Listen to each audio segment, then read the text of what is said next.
All right, it says that the ads are officially over, which yay.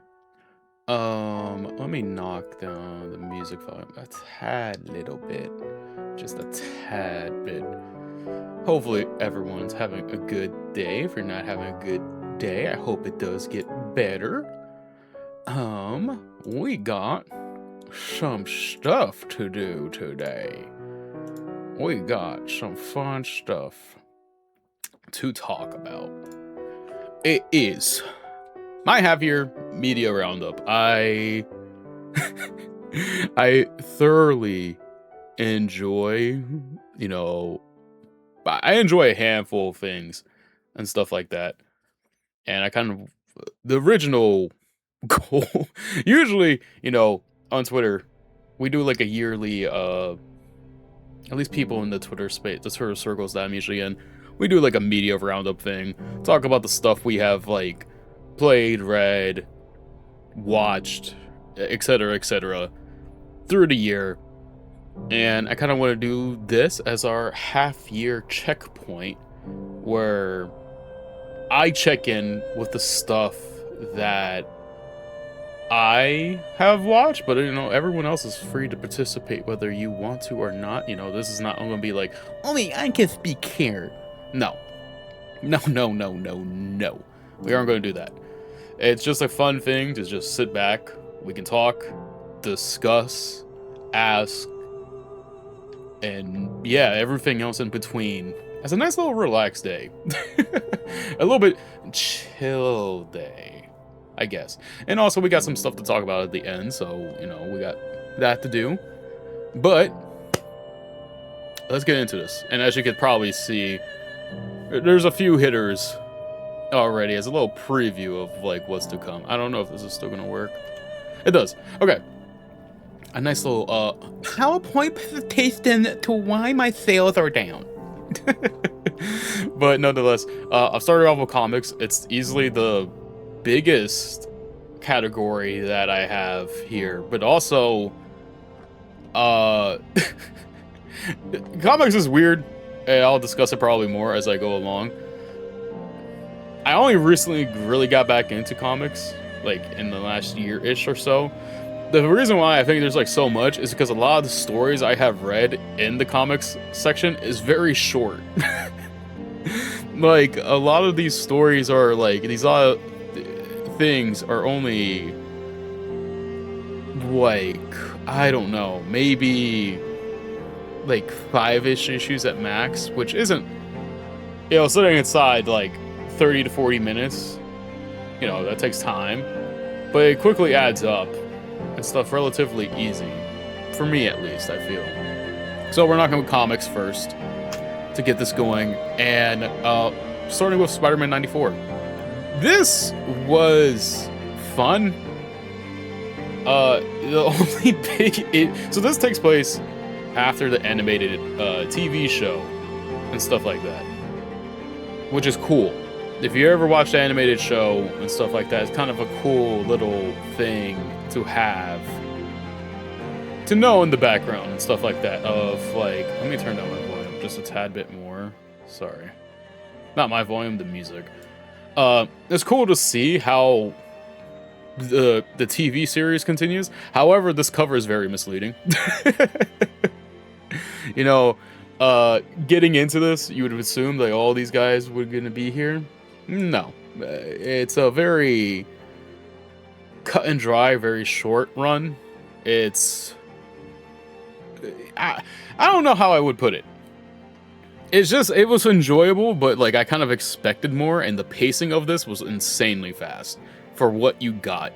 And I don't know. When you see the cover like this as like the big header, I kind of assumed a lot more was going to happen, but literally, I'm trying to see here because I never checked this. There's only one person on this cover that actually appears in this short run. So, it is what it is, right? It is what it is. Oh, whoops, because I did that, this part won't go. Next is Rogue. The good thing is that I enjoy Rogue a lot. I think Rogue is very cool. I like her as one of the X-Men. I think she's a very phenomenal character. Even though I don't know much about her, she's still a very interesting character that I really thoroughly enjoy. However, and I don't remember if I added this somewhere in here. Marvel's in a very interesting spot right now. I don't know how to really word this, and I'm not really the person to feed off rumors and stuff like that, because rumors, rumors are rumors. The thing of it is, there is a lot of factual evidence to back up those rumors, and for people that don't know, I think it was like this time last year, during the what's it called? Hello, Min. How are you? Hope all is well with you. Hope you're having a good day. I'm glad you're already starting with the new emotes. I'm glad. I'm glad. I'm glad. I'm doing good today. I hope you're doing well. Hopefully you're doing well today.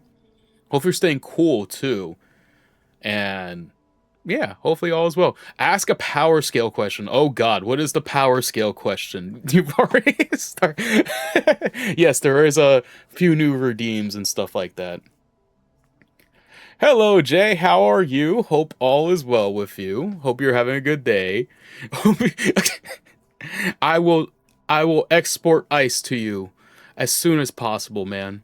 You gotta we're gonna hose you down. We're gonna spray you with water. We're gonna spray you with water, and I don't know, but I hope you guys are doing okay, man. I hope you guys are uh doing well. Please take care of yourselves. Please try to keep hydrated, man. Please, please, please, please, please. Please do. 32 degrees. That is hot. Please be safe. Please, please be safe. You know, that is very hot. Make sure you're drinking plenty of water, and also make sure that you're drinking electrolytes too if you're sweating out a lot. You need them. Please take care of yourself, guys. Please, please, please. 32 degrees is chill. Batman versus Superman. I love my boy Batman. The thing of it is, there's always like this huge thing with well, I'm glad you're chilling, Jay. I mean, Enforcer. I'm glad you are chilling, I guess. 32 Celsius. Damn. The thing of it is, between Batman and Superman, is that Batman's like so smart. And Batman has like contingency plans to like kill the other like Justice League members in case they ever go rogue. So it's weird, right? Like if Batman doesn't have access to that, it's Superman. But if Batman has access to his contingency plans, it could easily be Batman, man.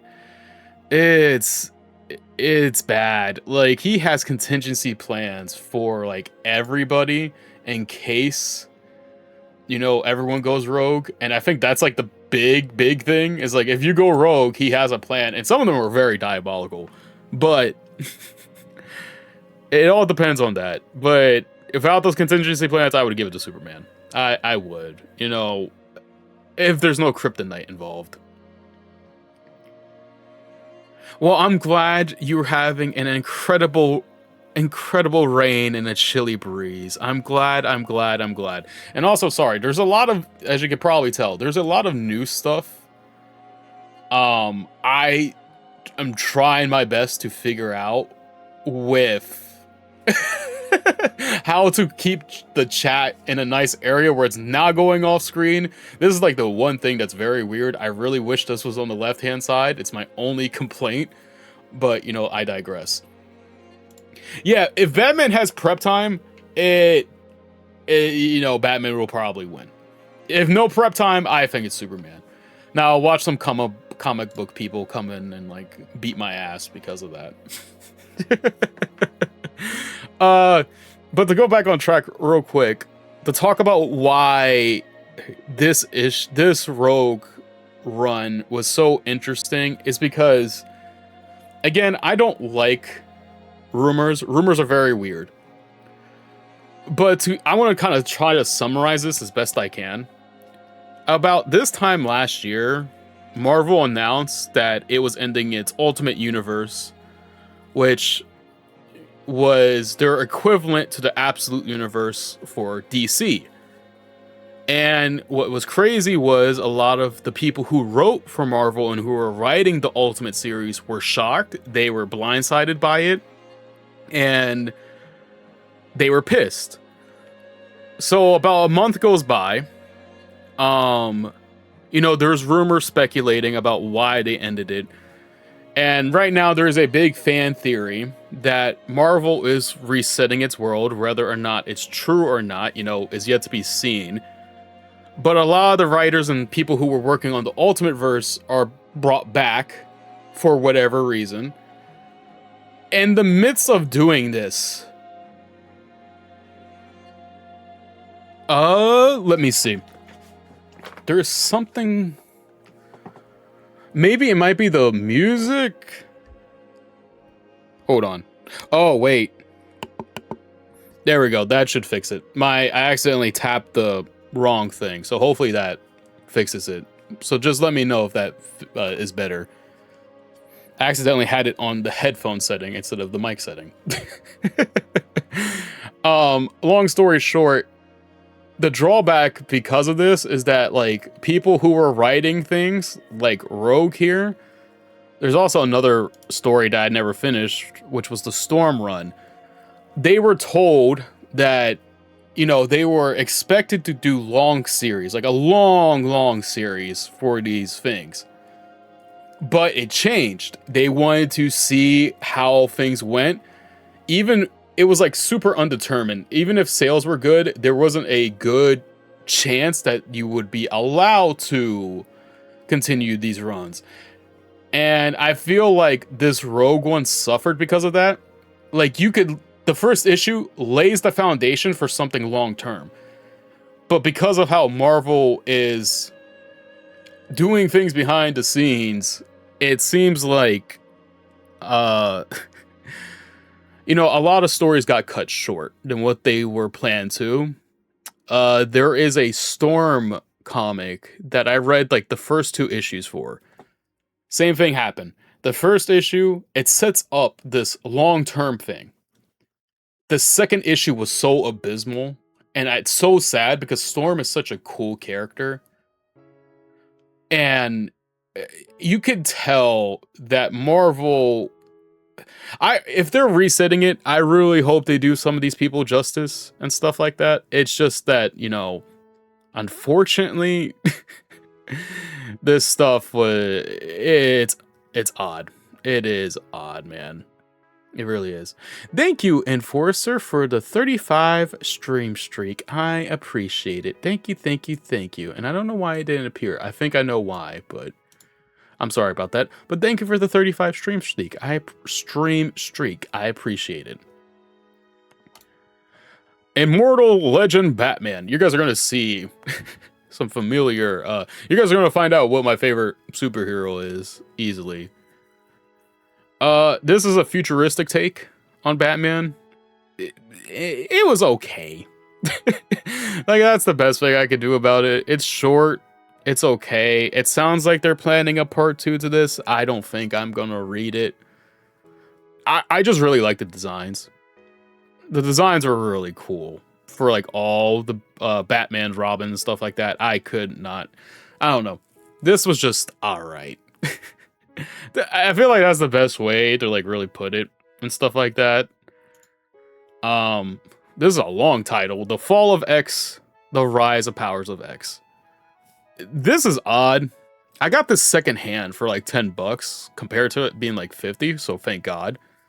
And I kind of bought it blindly. Apparently there is some stuff you need to know about this before getting into it. So I feel like that's kind of my fault for jumping into this thing blind. But even with the context, I was just like, it was odd. It was just like, I feel like the issue is like I said, I bought this blindly. I just saw it for like really cheap, and I remember seeing it somewhere, and I was like, okay, it looks cool. Let me get it. That may have not been the best thing to do, because This is like the trade back version that I got. And something that is different is there's an Omni version of this, which has this story in it, but has like other context to it, the context that's probably needed for it. So you kind of, this throws you, I think, like almost in the middle of that story saga. So I think that's what the issue was for me reading it.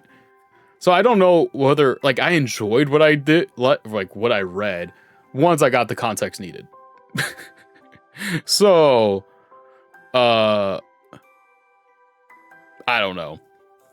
And then, yeah, the character designs were great. As you could probably tell, the designs of everybody looks cool and stuff like that. I just wish that I probably am regretting buying this blindly, but for a deal like that I got, I was like, I gotta get on this. I gotta get on this, man, because I don't want to not pass an opportunity of this again, because you never know when you might come across a deal like this. It's kind of funny. Deceased. This is actually one of the first things I read in New Year. My brother got it for me for like the holiday season as the short form thing. It's just like bloody. That's the best way to put it. It's a bloody mess. It's basically superheroes and zombies mixed together, and the superheroes can become zombies.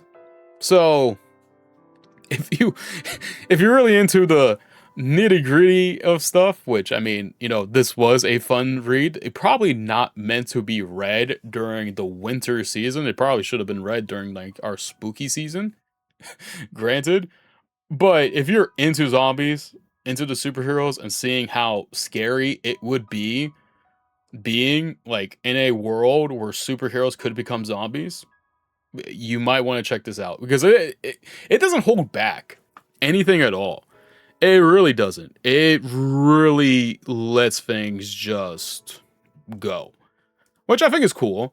The story was pretty fun too once things start get rolling, but it's a bloody mess. It's a bloody mess, man. I will tell you that right now. Thank you, Min, for the 80 stream 80 stream streak watch. There we go.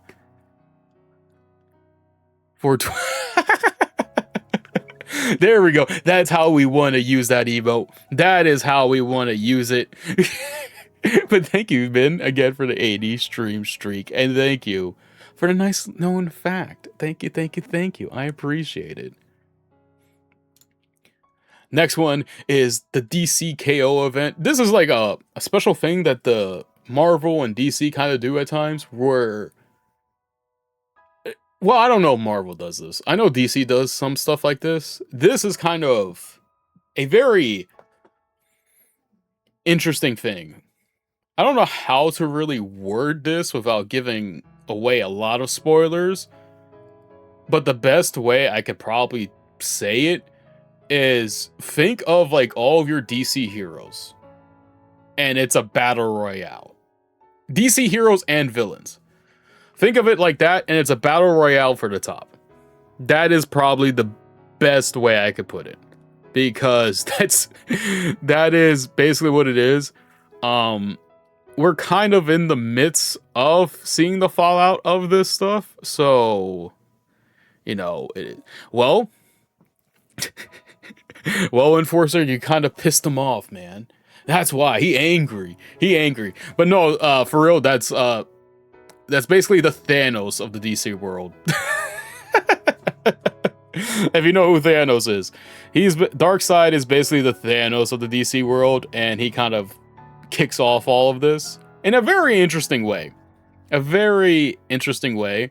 And the absolute run, you know, we might see how this could impact the absolute universe, because clearly again, I'm not trying to give too much away, but, and long nerdy speak, comic speak, I guess, there's the DC world right now, and then there's the absolute world. I know, sounds insane, But, there seems to be something starting to move where these worlds are going to be colliding. Maybe. Maybe. It's kind of one of those things where it's going to be a wait and see, I guess. I don't know. It's going to be interesting to see what could happen after this. The DCKO Night. This is just Batman. This is just Batman's side of things from the DCKO event. This is just his sort of perspective because he goes like MIA during the whole thing, but he like turns around and stuff like that. Turns around. I don't know if that's the right way. He kind of does but the what's it called? It's just his perspective of things during the fight. But this kind of explores the inner workings of Batman that he has, like the fear of hanging it up, losing family, and just him being outside of Batman and stuff like that. And I really enjoyed that. Yeah, no worries, man. I didn't get too far. We only started right here. This was just like a little preview page. This was just like me kicking off the comics thing. I talked about Spider-Man 94.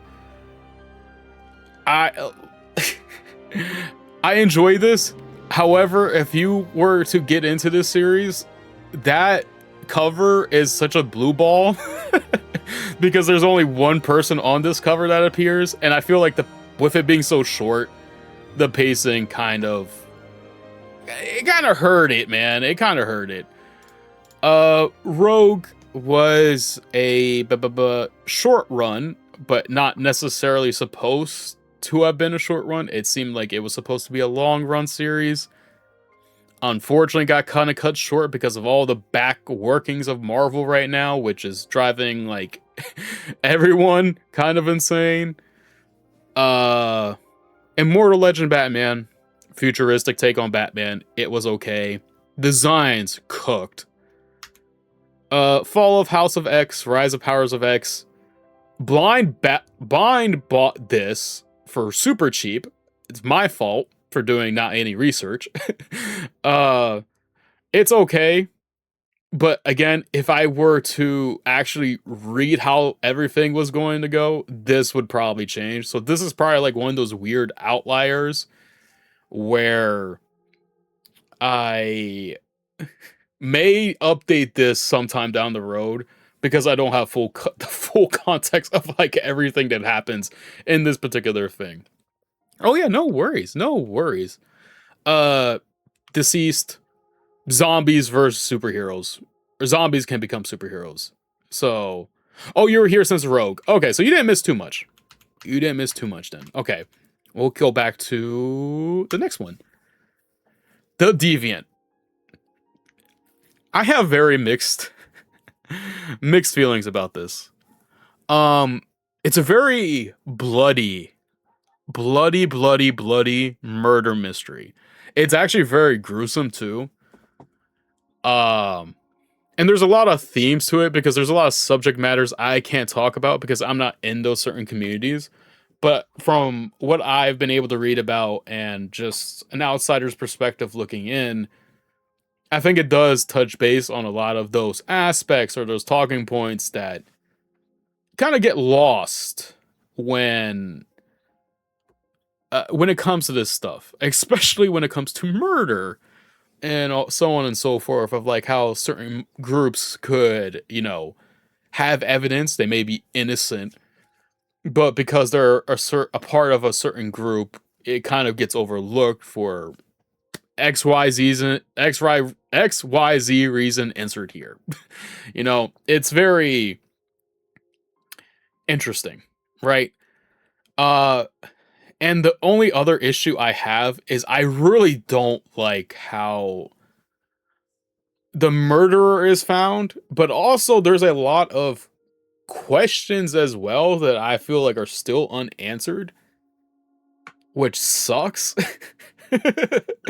But, artwork is phenomenal though. I do think they touch on those talking points and are good at it. But as a whole, I'm very conflicted about it. I very am. I feel like the start of it's very good, but when you get to the end, it's like, what? That's it. I kind of I feel like if it had like one more chapter to like flesh things out, it would have been well. But unfortunately, it didn't happen. It doesn't happen. The biggest tongue twister of them all, beneath the trees where nobody sees, a rite of spring. It's a good follow up. I really do think it's a good follow up. I don't think it's on the same level as Beneath the Trees, where nobody sees. I feel like that was top tier murder mystery. I really do.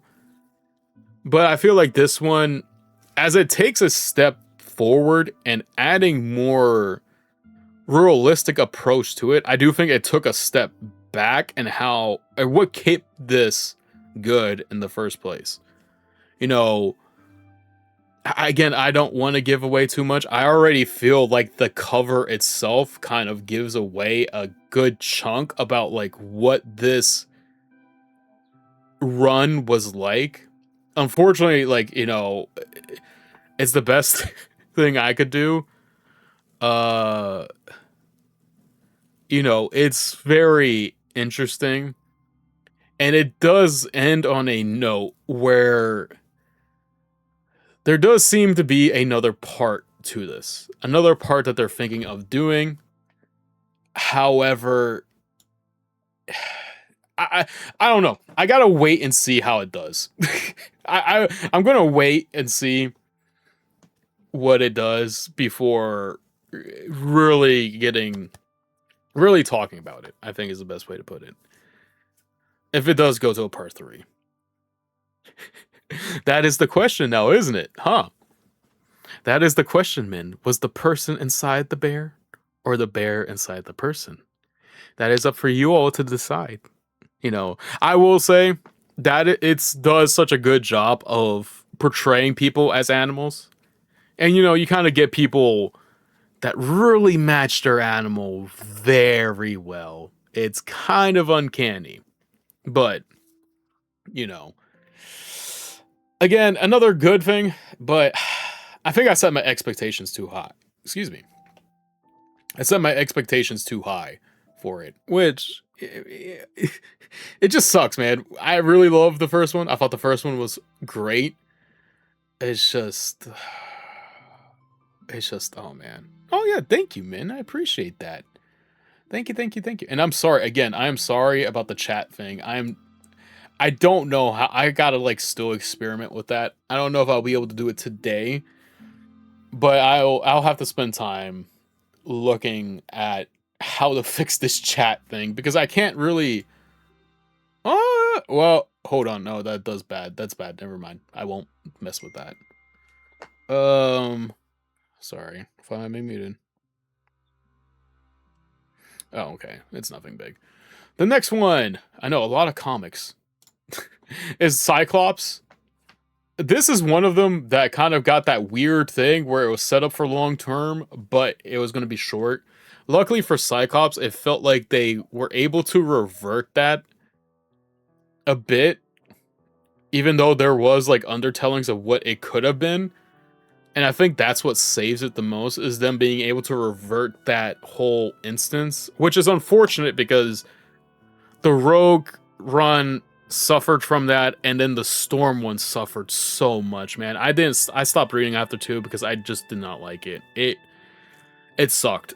And I'm glad at least this one did good. And I just hope going forward that Marvel actually gives authors a chance to actually write the stories that they want to write, man. I really do. They're in such an odd area right now because I don't think it was like precedented that DC would be doing as well as it is right now, especially with the absolute world that they have created. It just, I don't know.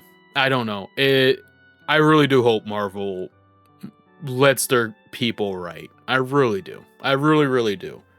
And this won't be the last time. There's like one more instance where we're going to talk about this again. Next was the Invincible, the Compendium, Volume 2. This is just, continuing Invincible. Does a lot of things better than the first volume, which is kind of funny. And then the last volume, it does leave a lot of leeway there to, see what happens and stuff like that. I do think this, covers the current season that came out. I don't know. I haven't really watched Invincible, the animated series, just yet. I kind of want to read all of it and then go into the series. But I don't know. I have a friend who's read it all and is watching it. He says that it's okay and stuff. So, I don't know. I don't want to judge something too quickly before going into it. Overall, though, it was good. It does a lot of things better than the first volume did, which was enjoyable. Psy Dimension Rivals. This is another one of those, again, I've said this twice, and it's because it's so true. Marvel, for some reason, just never promoted this. Well, they promoted it, but it's not like they promoted it a lot, like, compared to the other series. And I kid you not, this was such an enjoyable thing. It really is. Peach Makoto did, I think, the majority of the writing, which I've talked to you about her very little, I think. But she did the writing, but like other people help with the artwork for this series, which was great. And like just look at those other artworks she got. Oh well, ignore the title card. Like these were just issues that like other artists participated in. It's phenomenal, man. It really is. I don't know what Marvel's doing. They have all these talented people on their roster, and it's like they just don't do anything with it. They don't. They really don't do. I don't know what they're doing. If they're restarting their world, I really hope, I just hope they give these people a chance to tell the stories that they want to tell. Because that's the biggest key difference right now between the Marvel world and the DC world right now, is DC's allowing their creators to go out there and create as long as it gets past the writing board. They've said that like if you have a crazy idea, like it doesn't matter how crazy it is, if you believe in it and you can back up what you're going to do, they'll let you do it. With Marvel, it seems like they've constricted what they want out there for the time being, and that's why the fan theory of them resetting the world is like so popular. It's because of that. It's because that these artists and these writers are given like these short runs. They're not given like a long framework anymore right now. And it just sucks. It really sucks. But Psy Dimension Rivals was very good with how short it was. And even though it wasn't like promoted as much as I think it should have been, I still think it's good. And what a song to be transitioning to. Yeah, Peach Makoto mentioned, dog, she's so good. She's so good. Like, this is her artwork, one of her artworks, but these other artworks, man, that the other artists participated in, it's just beautiful. It really is beautiful, and I think the best part of this run, this comic issue or comic run, is that the way she presented her story, but allowed other artists to draw sections of the story, works so well. It works so well having all these different artists participate, draw sections of the story with her writing. It just worked out so well. And again, I wished Marvel really promoted this, because this is really good. There might be another part to this. I don't know. I hope so. It's so good. Yeah, sad music. I can't wait to get back into trails, man. I really can't. I'm so excited. I really am. Walking Dead. Wow. Walking Dead Omnibus Volume 1. I can't wait to read more. I'm still a bit traumatized with how gruesome it actually is, which, it's kind of crazy. I feel like I can handle my gore and handle, like, sensitive subject matters because of everything that I've been exposed to. This does a lot of gruesome stuff. I think like it really depicts humanity at its core if you had no restrictions really well. It just doesn't hold back. It holds back nothing at all, and I think that's the thing that I'm caught up on. But it's very good. I really do need to spend time trying to read the other ones soon. I want to try to. Can't guarantee I'll get through it all, but you know, it's still very good, and I've really enjoyed this. I really, really did. Batman Court of the Owl saga. Yes, he is. The governor was in this thing.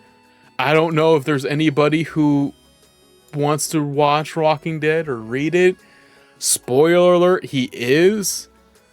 And he gets a he faces a nice ending. I think that's the best way I'm gonna leave that at.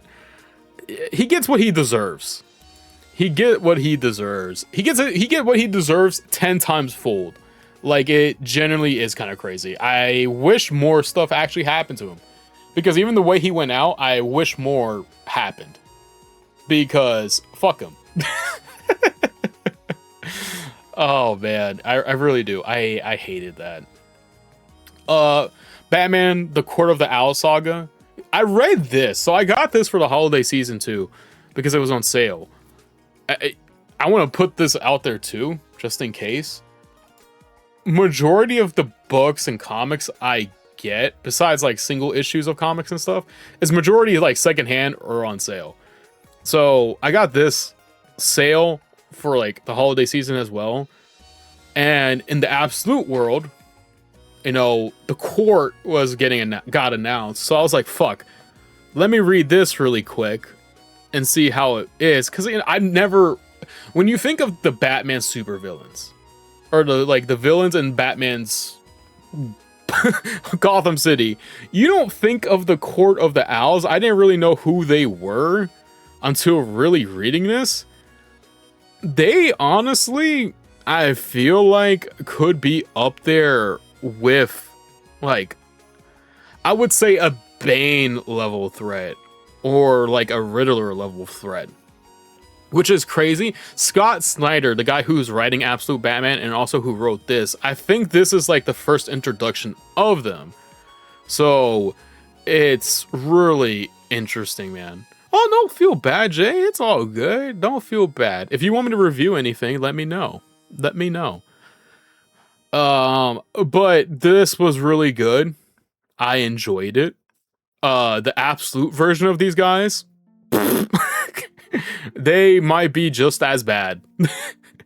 They honestly might be just as bad as this version, man. It's not. It's bad. These guys are very cool, very dangerous. I think that's the best way to put it. Starship Godzilla, I like the best way. Review ain't a review. Hello, Jella. How are you? Hope you're having a good day. Hope all is well with you. Thank you for coming back again. I appreciate it. Hope all is well, and hopefully you're staying nice and cool. Starship Godzilla. It's Godzilla in space. It's kind of... Yeah, we're reviewing, this is gonna be on your test. Everyone write these notes down. Whoever fails, we throw you into a pit and pee on it. Anyways, this is Starship Godzilla. It's Godzilla in space, but it has such phenomenal work, and I really can't wait for the return of this. This was just fun. It was extremely fun. I don't know when it's returning. I hope it does well. Oh, I'm sorry about that, Jella. I hope you do well. Hopefully you're staying hydrated, and hopefully you're drinking your water. Please take care of yourself. Please do. Please, please, please do. Because that, I can imagine that heat for you guys is no joke. I really can. Harlan. This is like the an origin story for Harley Quinn. It's phenomenal. I don't think like I don't think I can put that any better. I think it is a phenomenal short. It's a very short too. A very short but phenomenal like story. But it's so sad. It's so horrible because you can see how Harley Quinn became to be. And I think it's so depressing, man. It really is. It really, really is. And it's just hard. It's hard to read, especially when you know what she becomes, even though at the beginning you wouldn't think that this is the person she would go down, the path she would choose to go down, which sucks. That's awful. If your AC's on full blast too and it's still doing that, that is crazy. Again, please, please, please, please be drinking your water. Please do. Just trying to keep, hydrated, especially if you're sweating a lot. Next was a Zatanna. It's showtime. This was the first introduction for me for Zatanna, and Campbell, who is the author and also the artist of this whole thing, he does such a great job. He does such a phenomenal job of presenting this, and it's just sad. Not sad, it's great. It's very great, man. She's so pretty, as I put in my little comment. She's phenomenal. And I really can't recommend this enough. This was a very fun time. It's short, 5-ish issues. And he's continuing the series. Great. It's so good. And his artwork, I think, really compliments Zatanna a lot. Especially when you get to know her. The comic was Quinn. Yeah, but the thing of it is that you feel the downfall of it.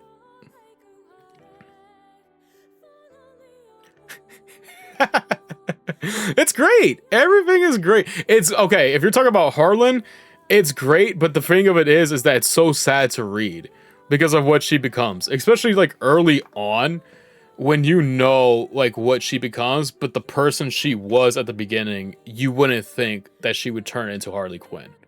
That's the thing. It's one of those things where like I like it. I really do like it. It's just a sad, sad read to see things unfold that way, right? It's like seeing a car accident starting to happen in front of you. You know it's going to happen. You see it coming, but there's nothing you can do to stop it. And I think that's the thing that like hurts, that it's kind of sad to read about when it comes to Harlan. I probably should have moved it up when I was talking about it. My bad. But that's what I mean. I really do enjoy it. I think people should read it. It's very short. It's just sad to read about how she becomes this character and stuff like that.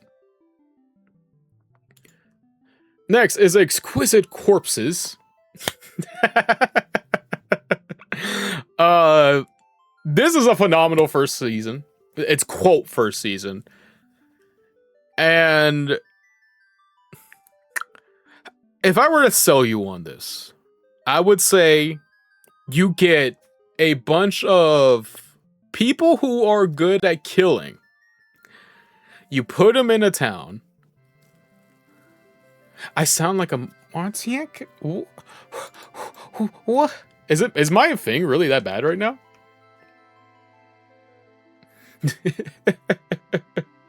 Well, I mean, it's because I'm preparing for my funeral, you know. I don't know. I think it's because I like deal with Oh, when I read it, oh my bad. Well, to be fair, this one, there's a lot of corpses in it, buddy. There's a lot.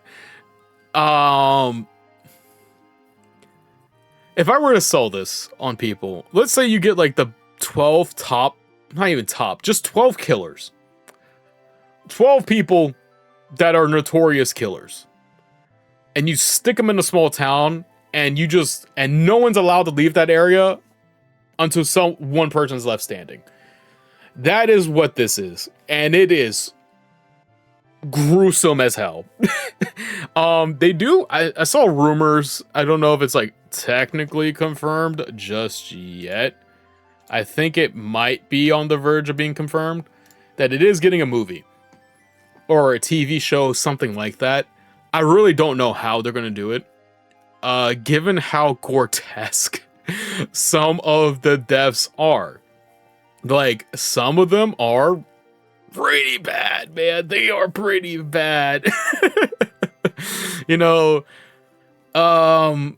they're bad in the sense of like how they get killed. And like I think the best, not even the best one, I think the most, I don't even want to say it because it's such a spoiler. Like in this thing, you see people get caught on fire. We see things get dropped on people. You get people ran over, shot, decapitated. You name it, it probably happened. Like it's a lot of things happen in this, and it's crazy. I can't wait for season 2. I'm also very looking forward to the one shots, which kind of, I think what they're going to do with them, if I remember correctly off the top of my head, they are going to be talking about the killers that were picked for this past, which is great. A lot of them are very interesting. And can't wait for those to come out. I think the first one comes out in like a month or so. So I'm looking forward to that. The next is Power Fantasy.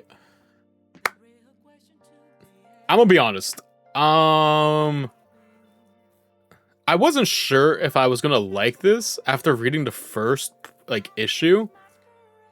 And even with the second issue, I think I was like kind of struggling to really get into it. But I feel like after those initial struggles and reading like issue 3 and of course onward, it was great. It it was really great. I don't want to spoil too much because I think more people should read this.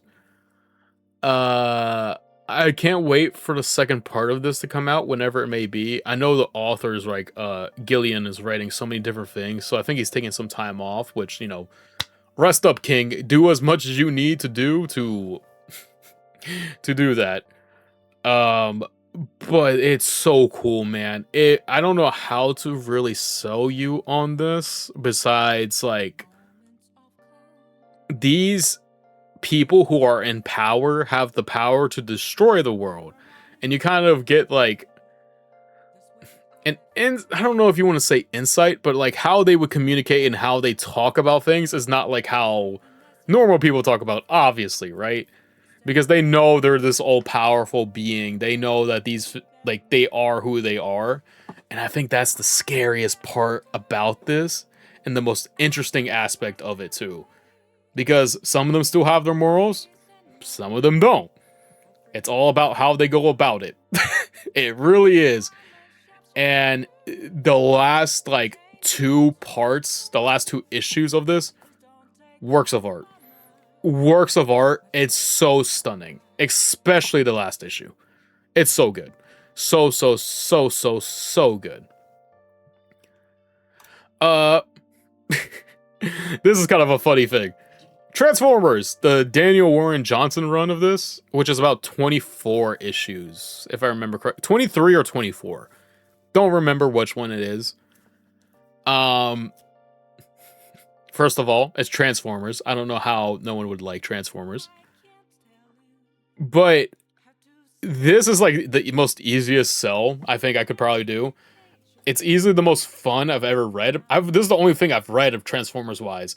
But I think it does such a great job of doing the nitty gritty stuff. I think a lot of people, aka me, are interested in when it comes to Transformers. Or have ever been, or like even stuff that I never knew that I would like when it came to Transformers. Like there's a lot of interesting details, learning about their worlds, how they run things, how things work. But also it deals with a lot of like internal dialogue between machines and humans. And how us as humans just kind of like, you know, at our core, sometimes we're not the greatest. And how even like the greatest hero or one of the greatest heroes, Optimus Prime, kind of feels the same way. So it kind of makes you be able to relate to that aspect of it. I loved it. It's a phenomenal comic book series. I think more people should play it or read it. Jeez. It's so good. And again, my favorite aspect of this is the kind of the odd politics behind being an like a Decepticon or an Autobot, because you know I only have Robotnik politics. The what's it called? The only thing of Transformers I've ever did was the original movies, like the first three, like Transformers and stuff like that. I always did wonder, like, do all Autobots line themselves up with Optimus? Do all Decepticons align themselves up with Megatron? And this answers that, which I love. I love that. And it kind of like helps you understand not all Autobots like Optimus Prime. And the same thing is, not all Decepticons like Megatron. It's just the idea that they have this thing of how they want to perceive the world. And even though the two big dogs, Optimus and Megatron, are in the front, they don't necessarily agree with them. They just know that they can lead them down that path, but don't agree with everything they want done. Even though both of them have very clear differences between how they want to perceive things and do things. The, the greatest quote of all time, Jelly. The greatest quote of all time. It's all good. That's like easily the best quote of it. And yeah, it's all the same. It really is. And I really do think, I haven't read the second part of this. It's still continuing, but it's under a different writer and a different different artist too. The writer for this is the guy who wrote Invincible. And I've been hearing mixed things for the second half of this, which kind of sucks. But I haven't really touched it yet. I keep saying I'm meaning to, but I keep putting it on the back burner. I've heard mixed feelings. I think the thing of it is, when you have the biggest complaint, I think some people are saying, because it's the author who wrote Invincible, is that he's trying to make it like an extent like Invincible with Transformers, but because Daniel Warren Johnson set up this universe the way it is, it's kind of, it took a while to get off the ground, but I think it finally like started to coast, if that makes sense. Because you got two very different writers writing a series and stuff like that, and they're like polar opposites when it comes to that. It's just, I want to see how it works, because I can't give judgment. I don't like giving judgment off what I've heard. I want to experience it myself. So, that's all I've heard about when it comes to the rumors of that.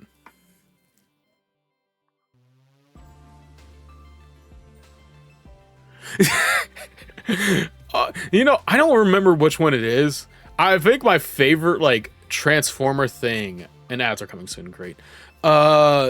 Is when they who did they go and like destroy that laboratory for? I think it was Jazz. Where like they basically ran into that like not even storage facility. I don't remember, the laboratory where they're like taking apart Jazz.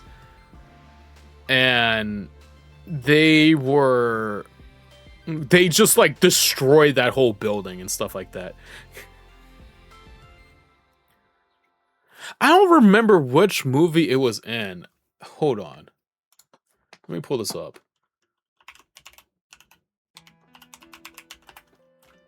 I don't remember his name. Is it Jazz?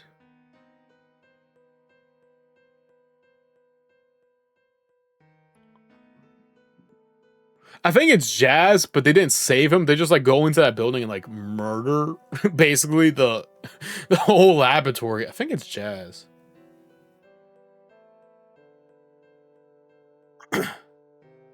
Yeah, I think it's Jazz.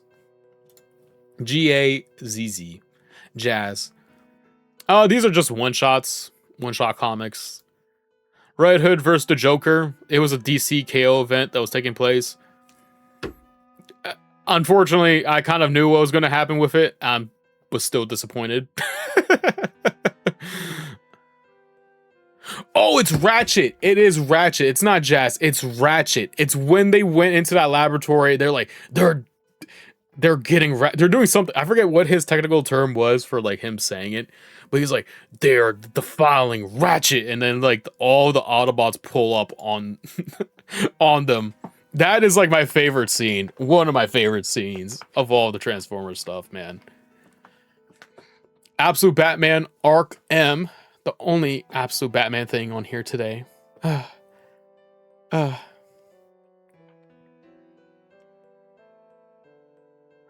Dog, I need to watch the Transformers movies again, man. I know like they probably don't hold up as well, maybe, to today's standards, but I need to watch them again, man. They were such a blast to just sit and watch.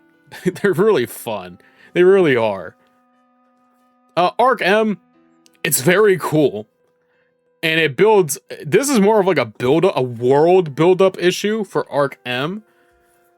It just builds up, and see, I can't talk about it because it's spoilers. It builds up this really cool character that is to come. And that's all I will give. That's all I can really give. Absolute Wonder Woman, the annual for 2026. It's peak. Absolute peak. If you don't read Absolute ads, no. Oh well. We'll take a little ad break here. You drink your water and I'll finish my thought on Absolute Wonder Woman very soon.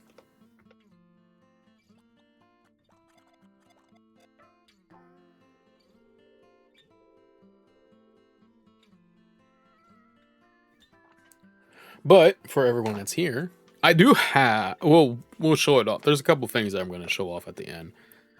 But I hope everyone's having a good day. Let me check on these World Cup matches, because I haven't been able to watch anything the last 2 days. So let me see what everyone's up to right now. Damn, Qatar's losing to Bosnia. Canada lost to Switzerland. Damn. Who played like yesterday? I know Ronaldo and them won yesterday. Excuse me. Portugal won 5-0. Damn. England tied with Ghana? Okay. Colombia won. Okay. Who played Monday? Norway won 3-1. Argentina. I know Messi. My GOAT. France 3-0. Algeria. Tomorrow USA plays at 10 o'clock. Damn. We gotta I might have to stay up for that. We'll see. I'm sorry, Jella, that England tied with Ghana. I really am. I'm sorry for you. I didn't watch the game. I feel bad about that. Damn. 30.6 degrees in your... Jay, please take care of yourself. Please, please, please do. Please do. Please, please, please, please, please do. You know, again, me saying it, and I know you probably don't like me pestering about it. I just, you know, I don't want no one to ever get hurt or anything like that and stuff. So, the first World Cup you're interested? The Trump World Cup? Oh God, dog. Oh, not interested in. Oh, no worries, no worries. Trust me, like, you know, I just like soccer. Like, that's the problem. It's just, dog, I genuinely just don't know with that man, dog. I really don't. I feel like I've said my piece on him. About my whole, like, everything about him and stuff like that. Like, if it just sucks. See, that's the thing I'm not interested in either. I don't want. I don't know why. Like why it's so crazy because we already got like a little taste of like how other people perceive him. Well, internationally, how other people perceive him when it came to like the club World Cup this past year, I think it was, when Chelsea won it. I'm just like, man, like I feel like you should be able to take a hint, right? Like I know like he's got his nose all up in his butt. But it's like, man, I feel like you would be able to take a hit like that. But like, I don't know, man. I really don't. There's nothing much I can really say that I haven't already like talked about with the orange Teletubby, but I digress. Um, Absolute Wonder Woman, it's peak. If you don't read Absolute Batman, read Absolute Wonder Woman. It's fucking good. It's really fucking good, man. She's such a great character. And that, I mean, she's a great character already, but the thing of it is, I think this really refines her as just a very, very sweet, lovable character. And I really do think more people should check it out. Like, if you don't read Absolute Batman, you know, don't that hurts me. That's my goat. But you should check out Absolute Wonder Woman. If I ever get caught up with Absolute Wonder Woman, her whole thing might be better than Absolute Batman, which I think says a lot because I really love Batman. I really do.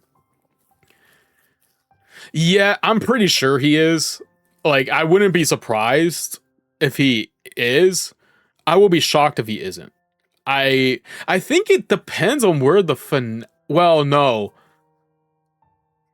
I don't think it matters where the finale plays. I don't remember. Because, like, whenever he's brought up and stuff, I hate to say this, but whenever he gets brought up with, like, stuff, I tend to ignore it unless, like, if it's stupid. Obviously. Like, with him, anything World Cup related and it has his name in it, I tend to ignore. You know, because I just don't care for the man. I really don't. I really, really don't. But I wouldn't be surprised if he is handing out the trophy. I'm pretty sure he will, because if I remember correctly, the finale is taking place in New York at MetLife. Well, at MetLife. I don't know if we can use MetLife because the sponsorships didn't pay for them rights, but I think it's at MetLife Stadium. I think I could be wrong about that. I don't remember where the finale is. Yeah, that would be great, but unfortunately, with the way Iran's playing, I think they're in the bottom of their group. Yeah, they're in the bottom of their group. So it would be kind of not twisted. It would be kind of like a interesting, funny thing if that were to have happened. It really is. Oh, it is MetLife. Okay, then yeah. He will probably be the one handing it over. I hope those players know what they're getting themselves into at MetLife Stadium. That stadium is cursed as hell. I hope whoever is playing in that final, ooh. You better be ready for that pitch, man. That pitch is fucking dog shit. Inger's gone. It's hard to score. That is true. I did hear that like people were like comparing that Kane was just not playing good, but then I was looking at the highlights and I'm like, man, Ghana kind of like put a wall there to like stop him and stuff. It's cursed because I think, well, it's a joke that it's cursed, but a lot of players, no matter where they're from, tear their ACLs on that pitch. And a lot of it, I'm pretty sure that they've had this conversation, at least FIFA should have had this conversation with them, to fix the turf. A lot of players complain about that turf. MetLife is more known for the American football stuff, and I watch American football, so a lot of the players talk about how shit that turf is and how bad it is. And a lot of players, when it's like their first time going onto that pitch, unfortunately, some of them tear the ACL because of how bad that turf is. It's just not good. It's not good. I'm pretty sure FIFA has gotten involved to like have them fix it because, you know, nobody should be injured, right? Nobody wants to be injured when playing the sport that they love. But MetLife Stadium, dog. Great. It's Jeff meets Daredevil. It has Jeff in it, so it's peak. New history of the DC universe, the Dakota incident. I really hope DC expands on this. I really do. It was great. It's a great one shot. I really do hope they turn this one shot into a full thing. I really do. It's really good. A lot of characters that I've watched growing up are here on display. I wish they do more with it. I really do. I really, really do. One of my favorites, books and manga. We're gonna start with the books because it's easier to talk about, and then we'll go with the mangas. First one is the Star Wars Aftermath. I did not like this. I don't like this at all, and I'm sorry. I am sorry that if you like this. Oh, no worries, Enforcer. Enjoy your food. Enjoy. The thing of it is, this book has cool ideas. I think it has wonderful ideas. A lot of things I think Star Wars should explore on when it comes to the Star Wars universe as a whole. But it does nothing with it. It does nothing with it, and I was pissed off like most of the time reading this book. And you know, the thing of it is, I don't mind multiple POVs when it comes to like stories and stuff like that. I don't think it doesn't work here. It literally does not work. It just doesn't. I don't know what else to say about this. I just did not like it. This one. How to Survive Camping. The Man with No Shadow. I don't know even where to begin with this. This is a horror story. You know how people talk about like how horror has like all those tropes, and it's like, dog, how do you fall for this? Or like, how does this keep happening when you follow those horror tropes? I feel like this I feel like this is the epitome of like just people being really fucking stupid, man. I really do. It's kind of aggravating to read because of how stupid people are. Not even how stupid they are, just like common sense. If you see people that are disappearing on a camping site, like I don't know. People like it honestly baffled me of like how people were reading or like supposedly reading, oh, people are disappearing on this camping site. And if you choose to go there, here's a list of rules. Please don't break them or you die. And people still continuously choose to go there, choose to break the rules of this camping ground. And then they're just surprised that, oh, I died. Oh, like no shit. like it generally just pisses me the fuck off. This book really does piss me off. Not because it's bad, just because the people in this are so fucking stupid. Like, it's like if I plan to go to a camping site and I'm told people just disappear off of it, and I still chose to go there, and the people there that run the camping site are like, hey, follow these specific rules for this camping ground. If you don't, you could die. And I choose to break them. At that point, I deserve it. Like, I don't give a fuck. Like I don't know. I Ron after the incident, how to survive height. Dead ass, dog. That's kind of like how this is. If you somehow get past the idiotic people in this book, it's not bad of a horror thing. It's okay. Again, I might pick up book 2, but it's gotta be on like a second hand. I'm definitely getting second hand, like most of my books. But I'm definitely getting second hand because I got this on a sale, like brand new, And the funny thing is, like a week later, I saw it for like super cheaper than when I bought it on sale. And I'm like, oh, I probably should have done that, but I didn't get a chance to read it. Man, do I regret not picking it up at that secondhand store and returning the new copy. I don't know, man. This book. They play the role of content. Okay, sure. Yeah, content, bro. Like, go, yeah, get yourself killed. I guess. My content is voided. Kizumonogatari. I don't know really what else I was gonna say about this. I do want to read more of this. If you ever read this and get past Algaragi stuff, again, this is a very good series. From what I remember watching it, I need to do a rewatch someday down the road. I'm probably gonna do it after reading the light novels.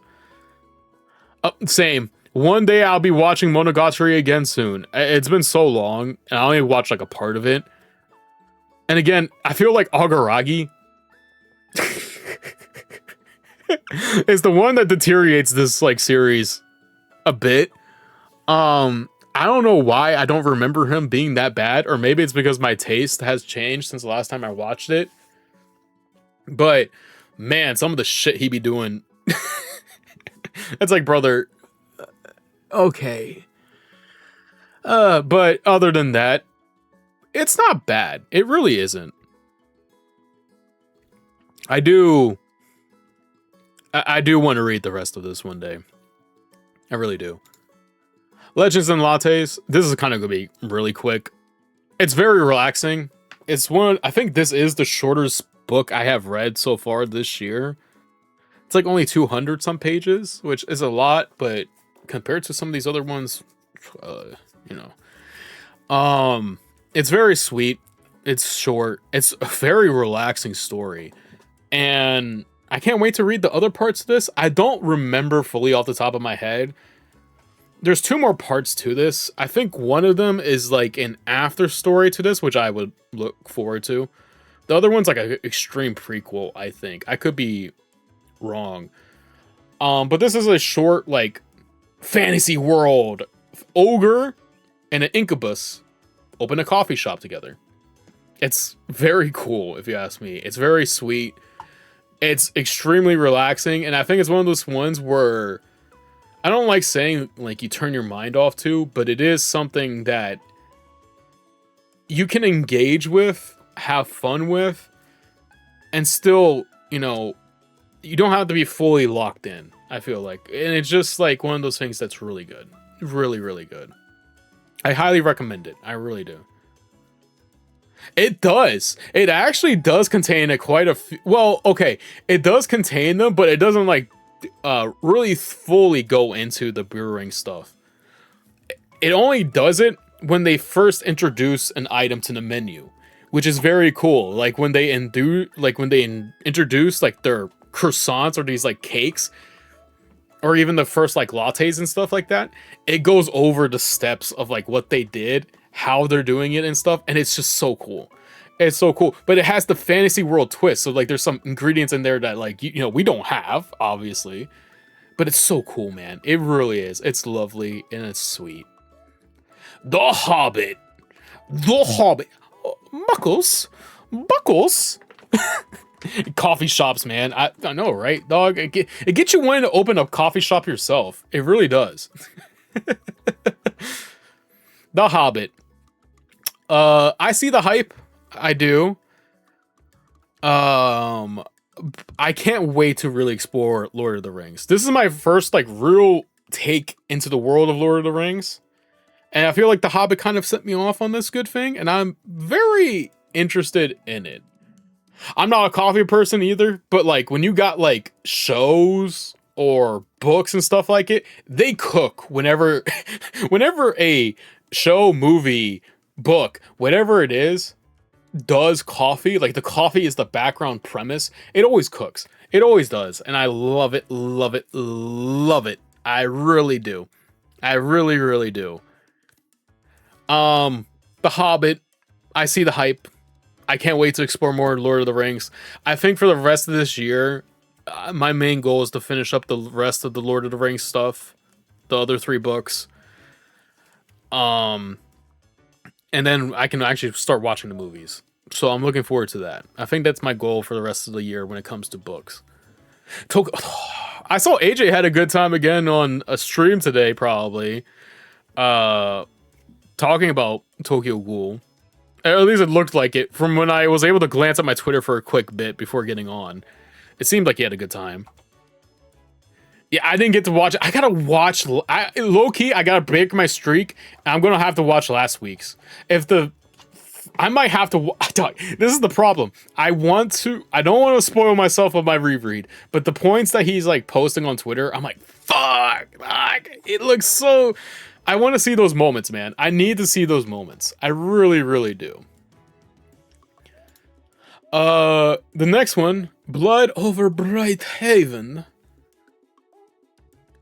Oh, Reaper Kaneki. Oh my god. Okay, I might have to. I might have to peep it tonight. I might have to. I got to. Later tonight, I gotta peep it. I gotta peep last week's too, man. I'm gonna try to keep it non-spoiler free. I might have to skip a few things. But, oh, man. If he got to Reaper Kaneki in the series... Oh. I might have to break my promise, my oath to myself, and actually get into this. I might have to. Blood over Bright Haven. This is gonna sound really contradictory. A very cool magic system until you figure out what the fuck is powering it. Once you figure out what's powering the magic system, you're like, ooh. I don't know if I like that. And it's kind of it's odd. I don't even say odd. It's fuck, man. It's bad once you figure out what's powering the magic in this world. The second half of this, I think, is like the biggest bad side to this whole book, and kind of the ending to it. I feel like the second half's pacing as the world is unraveling and stuff is kind of like all over the place. At one point, it does make sense, right? I will say on one hand, it does make a lot of sense of why things are happening at the pace it is.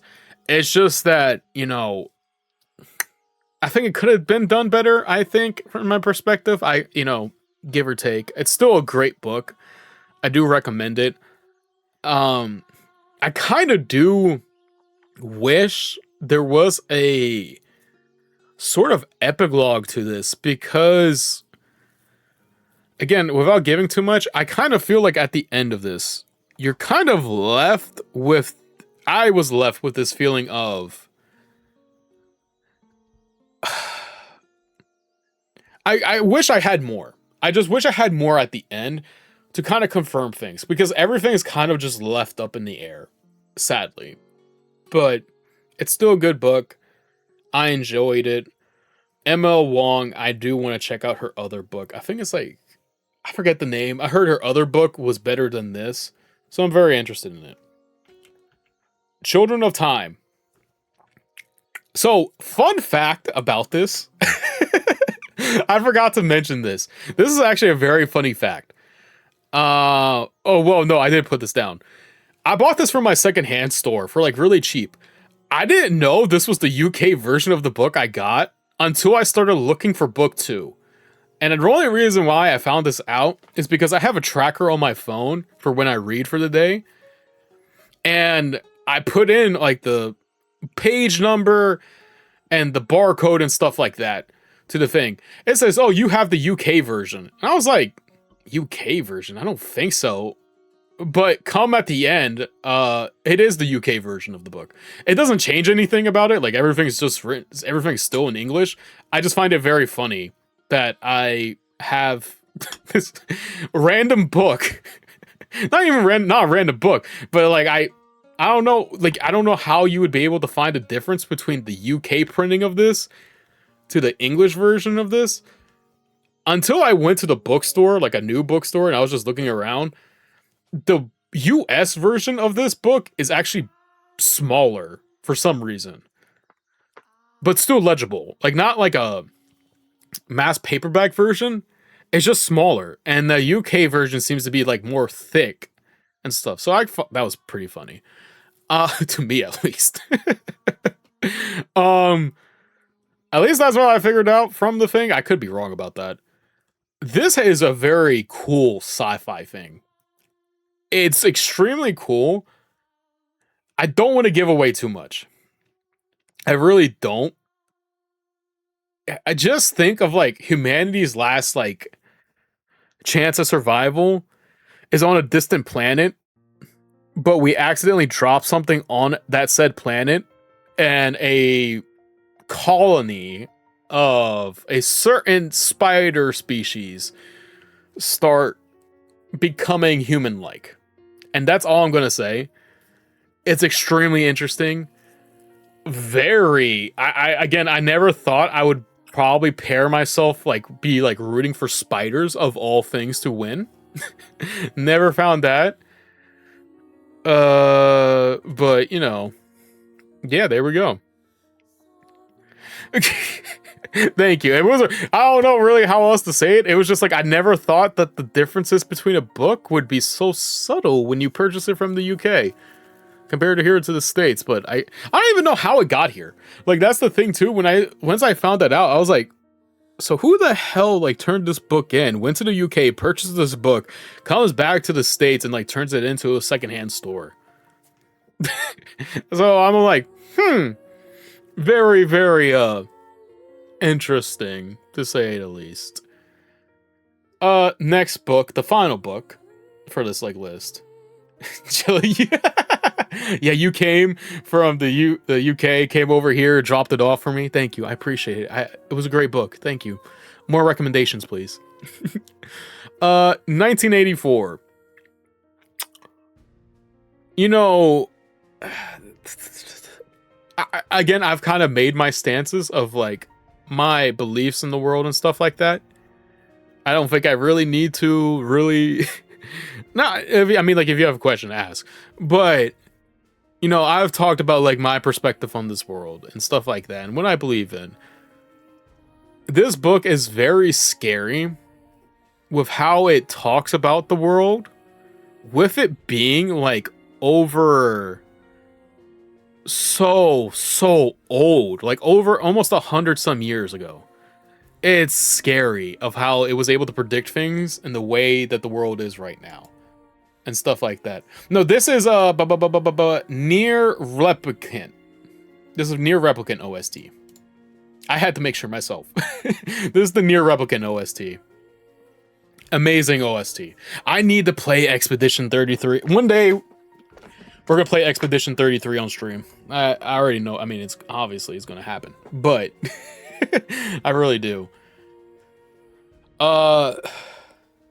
This is a... It's predicting UK. It's scary, man. It's a scary book with how it depicts the world.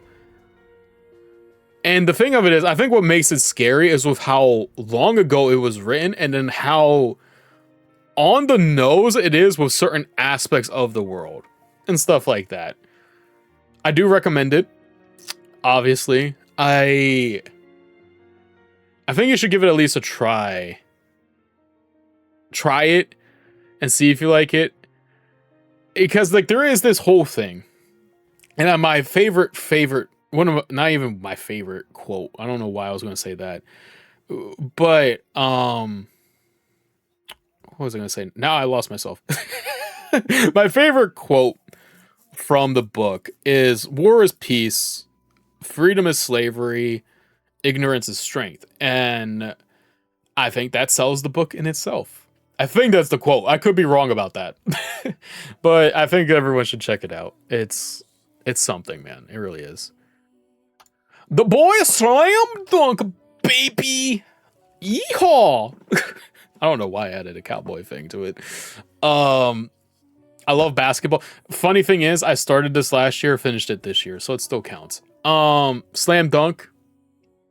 So good, man. So good. A great I never thought. Thank you, Min, also for like getting me on this wave too. I appreciate you. Basketball is amazing. I love basketball. I enjoy Slam Dunk a hell of a lot. I think more people should read it. I do. Soccer. Yeah, I know, right? I really do wish there was more, but I understand. You know, right? Like, it's one of those things where like I really do wish there was more to this. I really do. I really, really do, man. Uh, but you know, we're gonna talk about a little bit more Slam Dunk a little bit later. But peak reading, peak manga. All the mangas that are here, there's only like 3, which sucks. But all the mangas easily highly recommended. I highly recommend them all. Next is Land of the Lustrous. Ooh. I don't know where to begin with this. The funny thing is, I think I was like in a very not depressive state, but I was in a depressing arc in One Piece. I don't want to say which part when reading Land of the Lustrous, and I think like reading Land of the Lustrous aside that really sad part in One Piece did not core well with it because oh, welcome back, Enforcer. Welcome back. I'm sorry about that. I'm sorry. Warm up. I'm not warm up. Cool down. Don't warm up. Don't warm up. Don't warm up. Uh, cool down. Drink your water. Jump into the shower or throw some ice on you. I don't know. Cool down and relax, buddy. We believe in you. We believe in you. I believe it's too warm, man. Just please take care of yourself. Please, please, please do. Yeah, it was definitely a double hit, especially at the halfway mark. See, this story is short, which is crazy. No, don't warm up. That was my fault. Do not warm up. You're already warm enough. Don't do that. Don't do that. No, but this was a double hitter. Like it's great. It is very great. Again, all 3 of these mangas that we're going to talk about, I highly recommend. It's just like, again, I always feel sad when reading stories about characters I come to love, and then there's this, like, they fall off, not fall off, but there is this humanic fall off for them, where, like, the world is warped, and they're warping with it, because no one's there to help them. And I feel like that is what hurts when reading this. It really does. Because Foss was already one of my favorite characters. After reading this, she's definitely, or he is definitely one of like all-time favorites. And it's sad. There's a lot I will want to one day talk about with Land of the Lustrous. But, you know, it's so good. It's so good. It's so good. I really do. And then we already know it was coming up. One Piece. I've gone through the BGM. I know. We're almost back with trails. I know. Water 7. So this is kind of the funny thing is for One Piece this year, Water 7, like 95% of Water 7 was finished last year. I just finished the last 5% this year. Thriller Bark was finished when I was stuck inside during a snowstorm. So I was stuck in for a week and I got to read all of Thriller like in a week or so, it feels like. Summit War.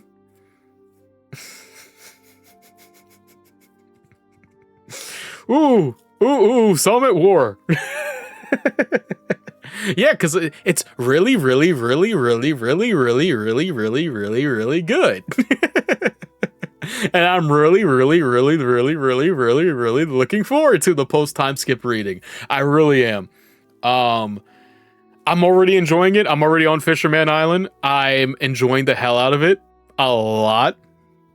Yeah, exactly, man. You already know. You're already on top of it. The Robin appreciation bullet. Like, who doesn't love Robin, man? There's so much I would love to talk about One Piece. Speaking of One Piece, I know they dropped the trailer for the new remake. I gotta watch that still. I haven't watched it yet. I gotta peep that after stream. Uh, there's so much to say about One Piece. There is a lot. But, I don't want to go into spoilers because I know, unfortunately, you're watching it, and I don't want to, like, give away too much. But One Piece has been very enjoyable. It's been very, very enjoyable, man.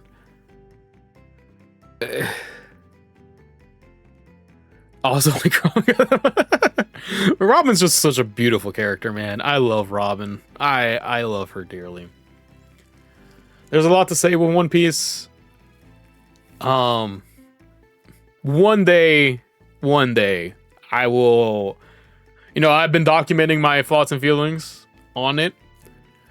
One day, I can't wait to really just sit down and just, hopefully, one day, sit down and just talk about it all.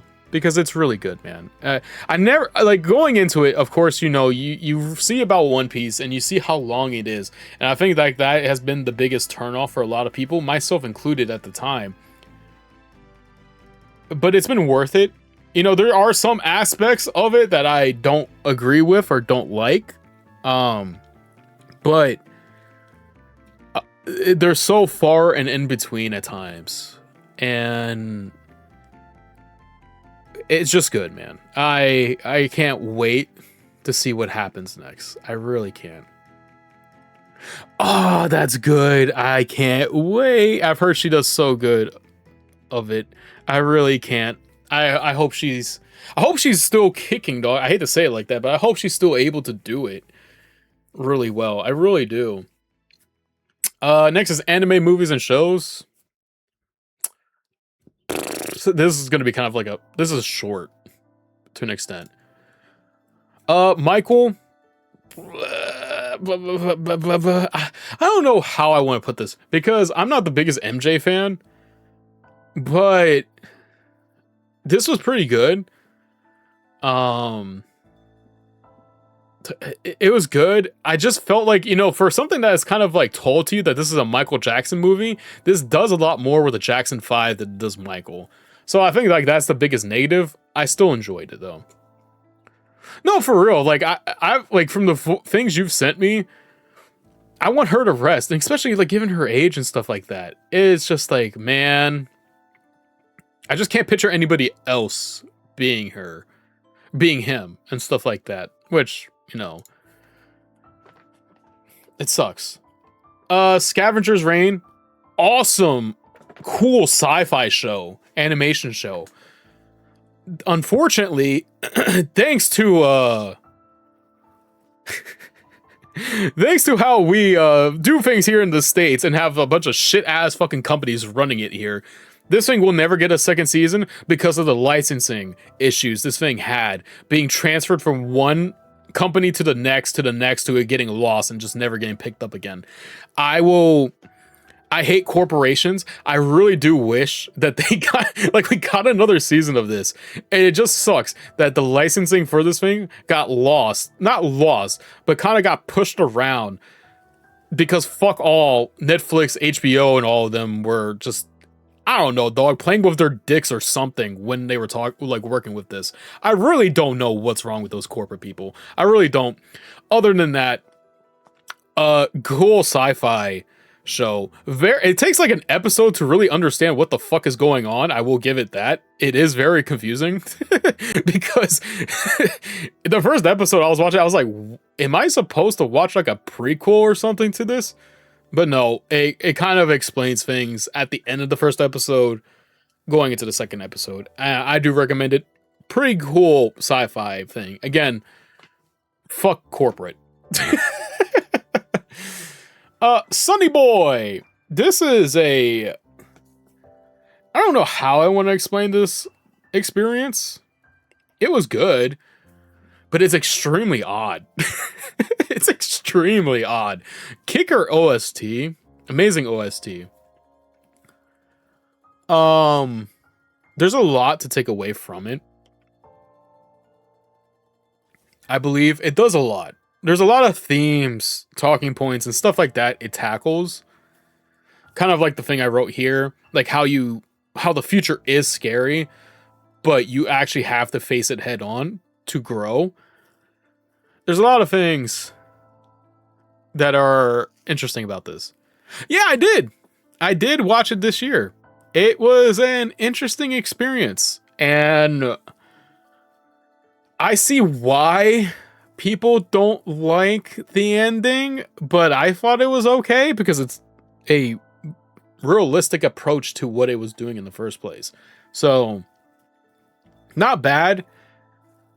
Not a bad show. I was say like it's okay, you know? I think what it is that sometimes it's just a little bit all over the place at times to really get a good vibe with it, but other than that, it's not bad. Not bad. The first slam dunk. I already talked about slam dunk the manga, but let's talk about this animation, boy. Fucking phenomenal. Phenomenal stuff. Phenomenal stuff. I don't think there's enough words to express how this was good. It was so good. I loved everything the first slam dunk did.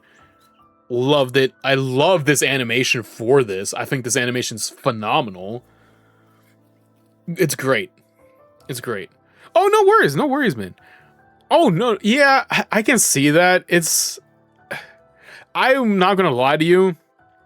It took usually okay, we're spoiler, Ranking of Kings is here. It took me so long to get through Sunny Boy than it did Ranking of the Kings, and I feel like Ranking of the Kings, it took me about 2-ish months to get through with time and stuff. Sunny Boy, I kind of felt at times I needed to force myself to watch an episode, which sounds bad, but the thing of it is, every episode I watched wasn't bad. It was just I don't know, man. I couldn't get a good vibe. It's not bad. It's not a bad show from a critical standpoint, I feel like. It's just that I feel like there's obviously some other things on here that I enjoyed more than it. Which, but I do think it did nail its talking points and themes and stuff like that. I do think it nailed that aspect of it. Back to Slam Dunk, the first Slam Dunk. Phenomenal. Phenomenal. I loved it. I love it. I love it. I love it. It plays that last match so well. I think it's great. There's so much to love about it. I don't know how else to sell you on it. It really is. It's dog. That's what I'm saying, man. That's everybody in this is just so good, man. It's just so fucking good. It's really good. It's really good. If I wish people could get into Slam Dunk with this. I mean, you technically could, but it spoils a lot. Because I feel like this would get people more into Slam Dunk. It's just that I can't recommend it if it's their only time experiencing Slam Dunk, just because it plays the final match, and you need it hits more if you know the context. That's the thing that sucks. I wish it was for everybody. Next is Ranking of the Kings. Boji.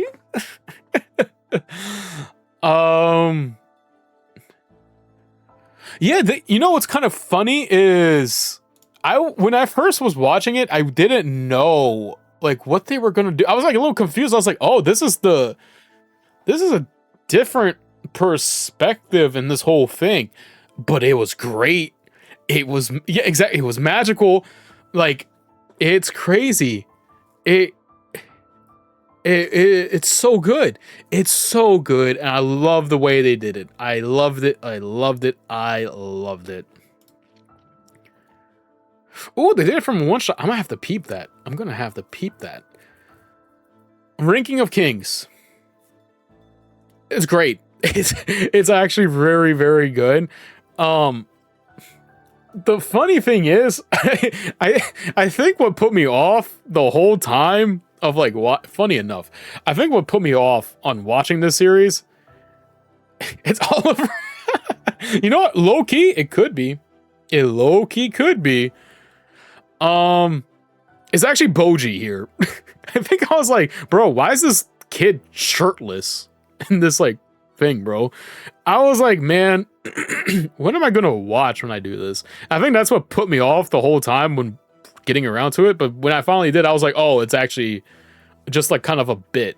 It's not really a thing. See, that's what's so good. I love that. I wish more people were able to do that for like shows and movies that they present. It's so good. It's so good. So good, man. I wish more people did that where like things are under wraps till you see the movie or it's released on movie day and stuff like that. That would be so goated. Ranking of Kings, phenomenal. Fucking phenomenal. And this easily leads into like the second season, the Treasure Chest of Courage. This refines the characters that I really liked in the technically first season. It's kind of like the same thing. This is more of the behind the scenes stuff. I just want more Ranking of the Kings, man. I really want more Ranking of the Kings. It's good. It's so fucking good. I don't know how else to say that. It's so good. So good. I really do want more of this. I hope we get more of this one day. I don't know if we will, unfortunately, but the Helia, oh my god, dog, she's so good.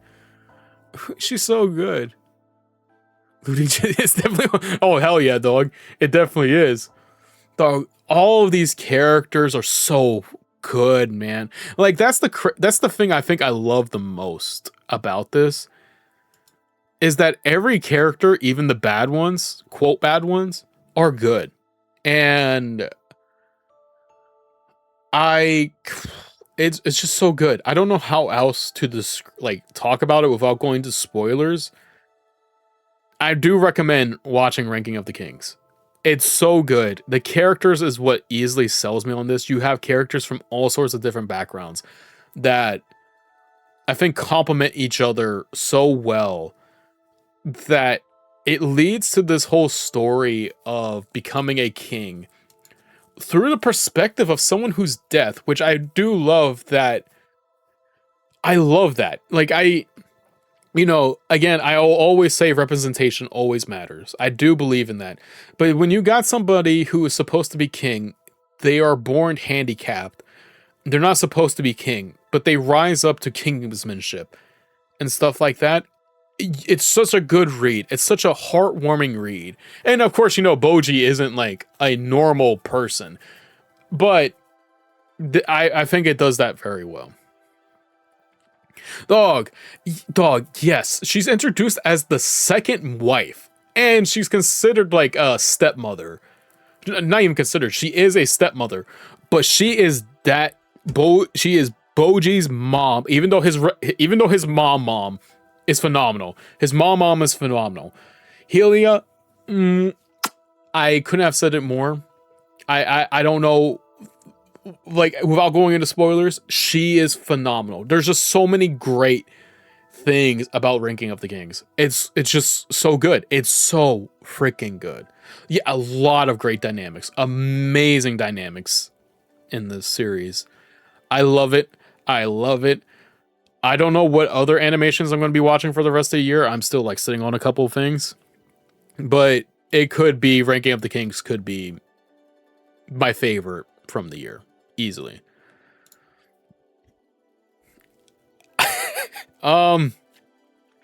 This is funny. Not even funny.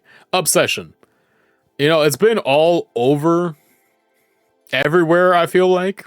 It really dog, the animation's phenomenal, bro. It's so good. Especially during the last like 2 episodes of the first season. Animation peak. Phenomenal stuff. Obsession. I don't know if you all have heard it. It's kind of like been all over the place.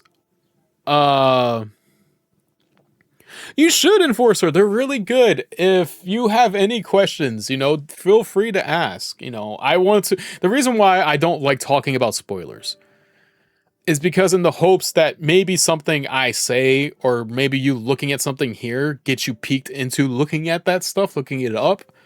So if you feel like asking a question, don't and also I want this to be for you guys to share your stuff that you want to share too. This isn't just like a one-sided affair here, you know. I'm not taking all the cookies out of the cookie jar. I, I want you guys to share your stuff that you love too, you know? Like, this is just me showing my side of things. If you want to talk about your stuff, feel free to do so. I have no issues with that. You know, that's what this is here for. Like, that's what I want to try to make this here for. Obsession. It's been all over the place. These two movie posters are easily my favorite. These might end up being some of my favorite movie posters of all time. And this is the thing.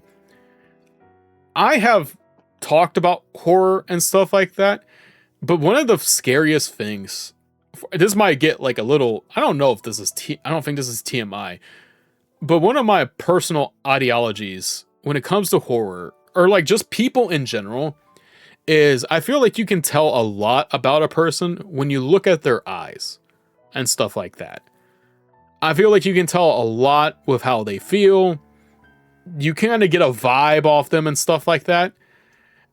There's a lot that I feel like you can tell through people's eyes when you look at them.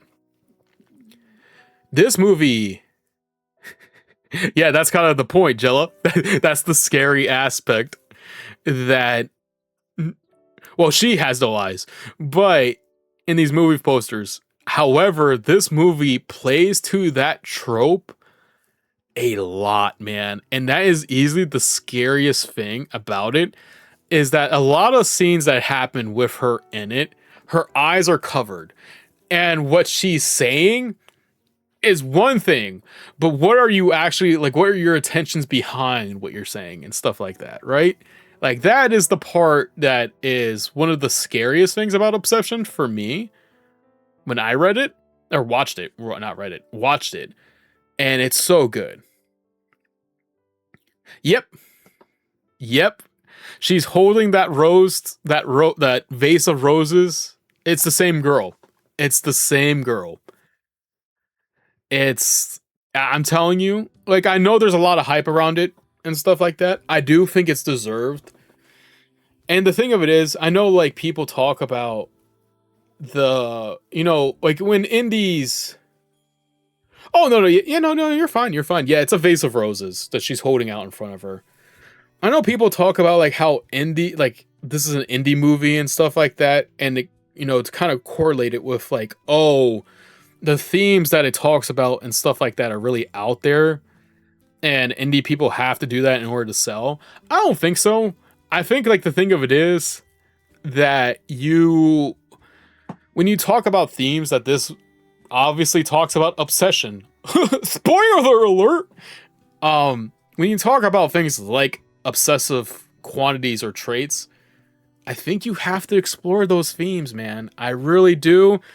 But if you are interested in watching this horror movie, be warned, there is a lot of stuff that it doesn't shy away from when talking about this stuff. It really holds no punches. It really doesn't. And the thing of it is, no one, like, crazy shit doesn't really start kicking off towards the end, but it's the buildup of, like, you know it's coming, you just don't know when it's coming. And that ending is very gruesome. It's extremely gruesome, and it's very sad. It's obviously. So, next, this is the final section before we talk about a few things. Yeah, games and visual novels. I put visual novels here because there's always a debate with visual novels if they're considered games or books or whatever. I'm putting them in with the game category because, well, I don't know where else to put them. Because you can put them in books, but people will say they don't belong in books. You put them in games, people say they don't belong in games, so I'm putting them with the games, and y'all can debate that whatever you want. BioShock. Also, most of the games here have only been played on stream and stuff like that. So the games are just kind of reiterating a few things. There's a few sides that I haven't put in because I just finished them recently, like Ni no Kuni. And I actually finished the book Words of Radiance, but I won't put that on to like the end of the year roundup. Oh, BioShock. It's enjoyable. I do think the Steam version So the thing of it is, here's the weird thing with BioShock. I kind of knew this getting into it, that the Steam version or the PC port of this is very odd. That even mods can't really fix the issues with the game. So there's like some sound bugs in it where like sometimes it'll be just dead quiet. You can't hear nothing in the game. There are some stuttering issues. And mind you, this is so when you buy on Steam, you get two versions. The remastered version. The remastered version gives you like the original game and the remastered. The remastered version for some reason for somehow is a worser time to play than the original because the remaster version is just ployed with bugs and stuff like that that mods and patches just can't fix out for whatever reason. I don't know what they were doing with the PC port. Unfortunately, a lot of PC ports end up like this, which sucks, but what can you do? Especially if mods can't really fix some of the issues. But I feel like if the issues, the PC port wasn't like a consideration, I do think, BioShock is still a good game, obviously. It's still enjoyable. I like it. It's just that the PC version fucking is doo-doo. It really is, man. And speaking of that, is Barkham. Wow, Barkham, guys. Batman Arkham City. Min was with me when I first started this up, and the PC port was just like ass for the first like 10-20 minutes of this. Because again, for some reason, when we port PC games or like console games to PC, they never cook with them. I don't know what the fuck they're thinking sometimes. But Batman Arkham City, one of my favorite combats to date. I really do wish we get to play as Catwoman more because her combat was so fun. It's extremely fun. So I do wish we had more of that. It's still a great game though, and I'm looking forward to maybe playing the third part later down the road. Yeah, I am Batman. I am the Dark Knight. Where is she? Metal Gear 2, Solid Snake. I'm ass with these types of games, these stealth shooters. I do want to play more Metal Gear. I definitely do because it is very interesting. And Metal Gear 2 was very good as well. Just I wish I wasn't so buns at these games, man. I really wish I wasn't so buns at them. Because I just suck with silent, stealth games. They're something. They are something. Yeah, yeah. Unfortunately, you weren't supposed to say that. Yeah, dog. Like the amount of times I've killed myself or got myself killed is actually astronomically bad. So, yeah, it's stealthy when I kill myself and no one knows. They'll find my body like laying in corpses somewhere down the road. Ad break soon. Oh no. Higurashi, the first chapter. It does take a while. This is the first visual novel on the list. It does take a while to really get started, but man, when it gets going, that ride does not fucking stop. Like when it's like a roller coaster, right? It kind of like Obsession. The build up, it's coming. You just don't know when that drop is happening. Except for roller coasters, you can kind of see. But that's besides the point. But when that drop happens, it's just constant nonstop. It's nonstop.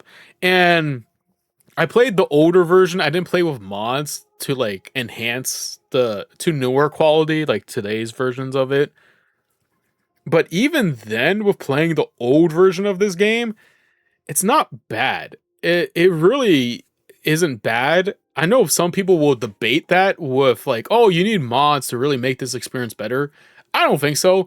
I think it does a great job of telling its story with the older models, with the older sprites, and some of the older just pictures and stuff like that. It does a great job with its details. It really does. It really, really does.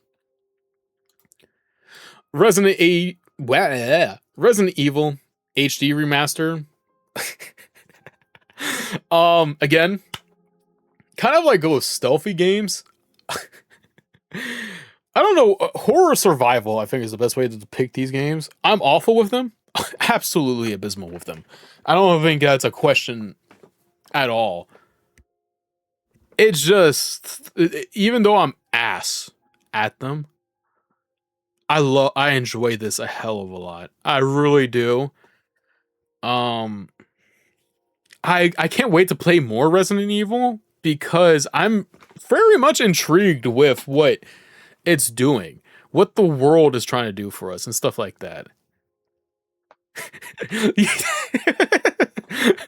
And you get to experience these games through me, Enforcer, so it's fine. Yeah, in this section, there's a section in this fucking game that has these giant ass spiders, and I like the first time I opened the room into this door, I was like, get me the fuck out of here. I can't stand this. Don't just like, no, I'm out. But yeah, fuck those spiders. I do want to play more Resident Evil though. Down the road. I really do. The Legend of Heroes Trails in the Sky. Kind of ironic that I did not cue that up at all. Kind of ironic that the OST playing is this. Oh, and ads are starting. Great. I get to hold off on on this. Yeah, for real, the timing is crazy. Oh man. Well, while we're taking an ad break, I'm gonna go use the restroom real quick. I'll be right back. You can't make that up, dog. I literally turned the slide and I was like, oh, the OST is playing too. So, what a lag for it to come through. Give me 1 second, I'll be right back.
All right, I am back. The playlist knew it was coming. Our playlist knew what was happening. Jeez. See? Enforcer, you get to experience it for me, I guess. Kind of. Maybe. It all depends. You know? Oh, man. But... And the OST is still playing, which is super ironic.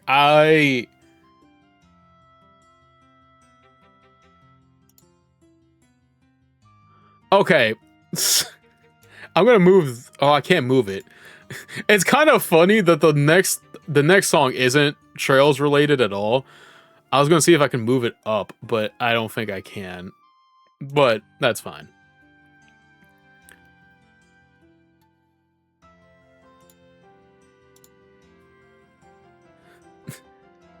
You ask Gronk to give you a summary? Well, don't ask Gronk. Read the book. It's but the thing of it is, like I said, the 1984, it's scary. It's scary, man. It's scary, man. It's just generally scary. It is. Yes, exactly. We have a lot more. We have a lot more stuff and stuff, more trail stuff in store for us. I do. We'll get to her soon. Hopefully, I hope. Hopefully we'll get more trail with Bestia. Uh, I mean, yeah, if you're living it, I guess so. But it's scary, man. The world is I don't like to get too doom and gloom all the time. Even though like I say, I don't like talking about all the doom and gloom in the world and stuff like that, because I do want this to be a place where we can escape it. Unfortunately, though, but the thing of it is, I don't mind talking about it, because the thing of it is, it's reality. It's the things we are living in and stuff like that. And, I just want what's best for the world. I have my own vision of what I think the world could be and stuff like that. But, without going too crazy with it, that's why I hope for all of us every day the best and stuff like that. I really do. I really do. You may not like what my political beliefs are or what I believe in for the world, and that's totally fine. I don't expect everybody to like them, obviously. That's why they're my stances on stuff. But, I do always hope the best for everybody every day.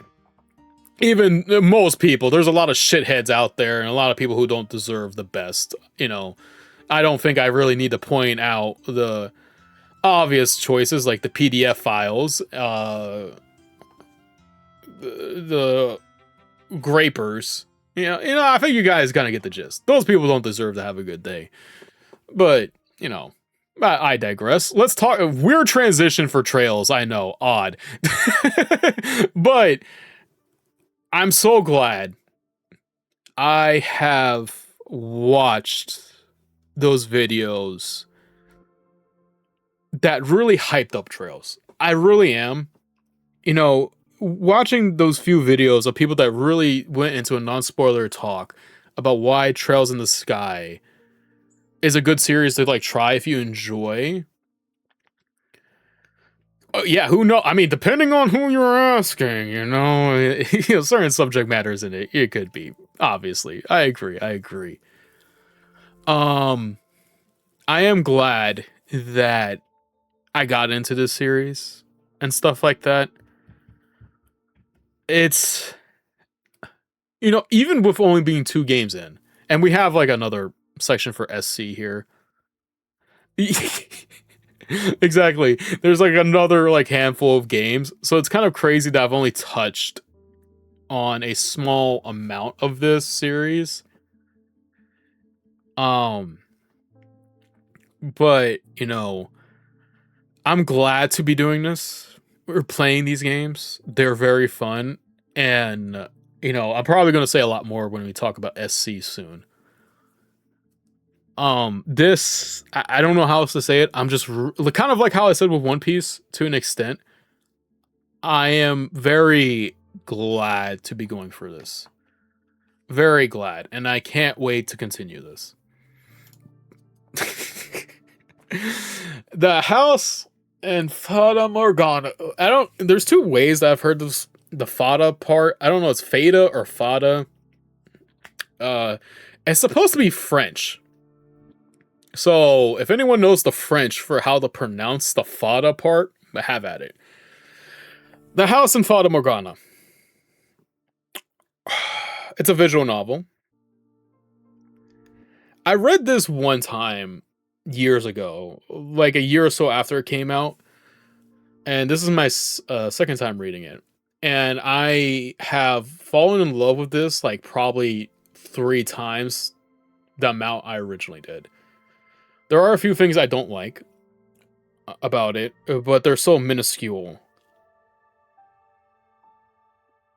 Okay, well then I'm glad, because the thing of it is, that's kind of the thing about this story is that it takes place in France for parts of it, but also has other regions as well, different eras of different regions and stuff like that.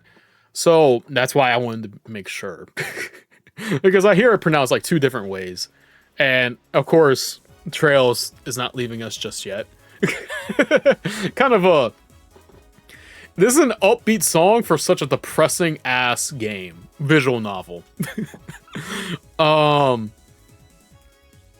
If I know people may not like visual novels, I completely understand that. Right? You know, it's not for everybody, and nor would I force this on anybody.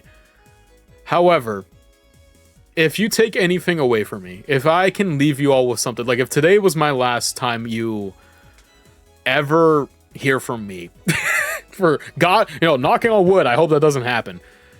Listen to this OST from the series. It's so good.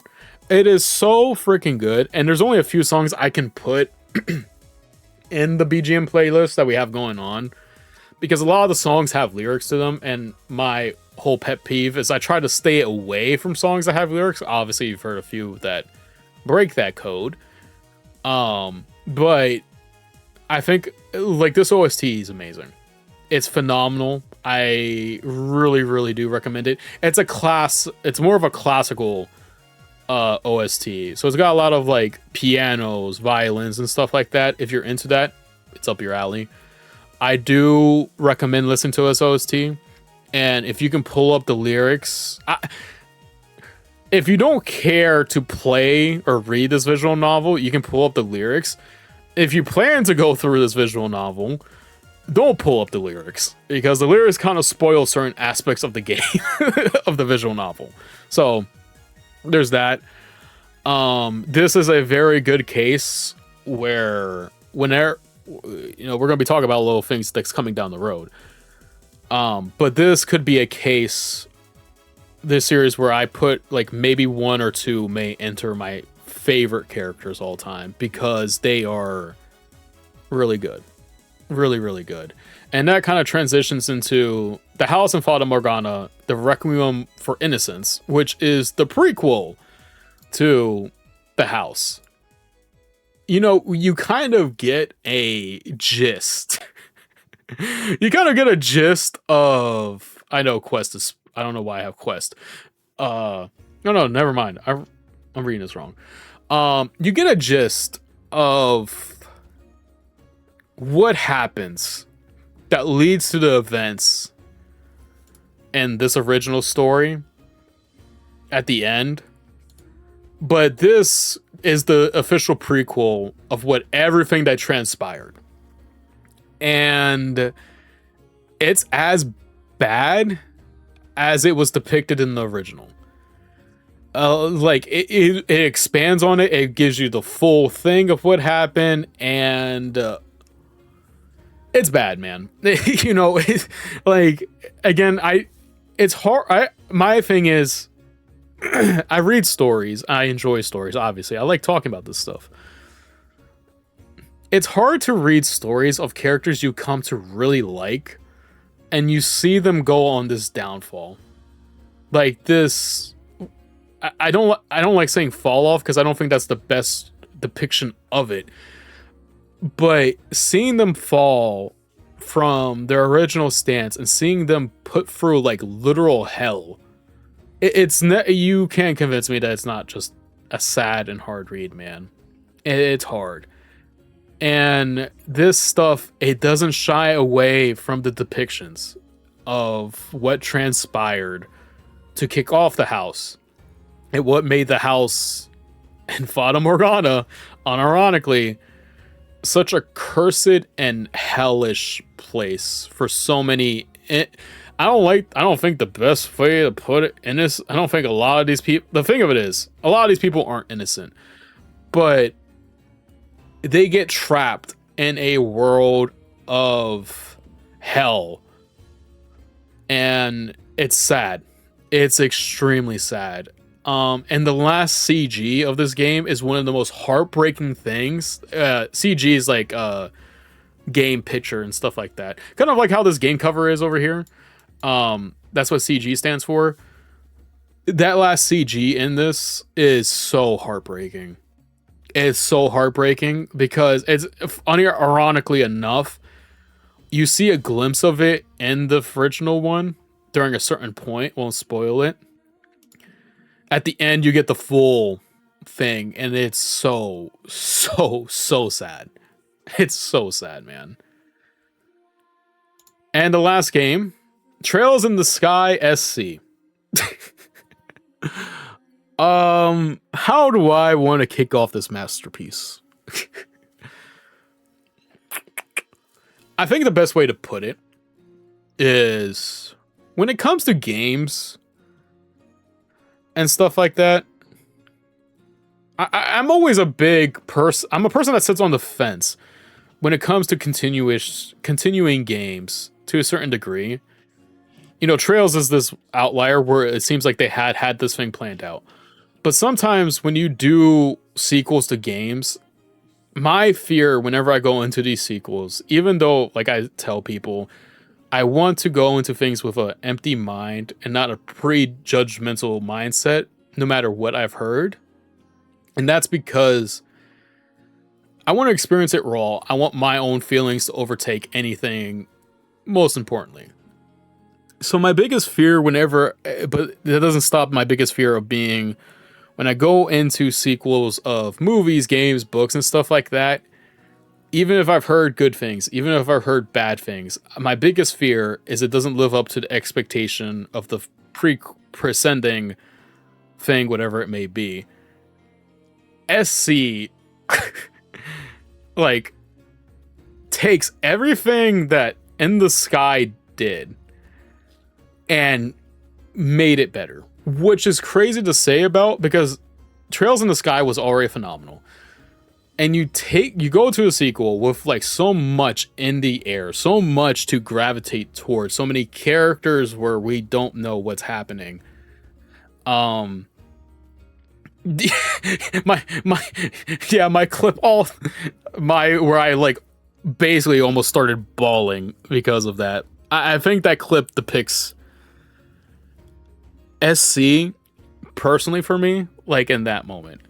And basically Enforcer. And I've said it when we talked about In the Sky, the original entry. I'm just so glad to be playing this. I am so looking forward to what comes after this.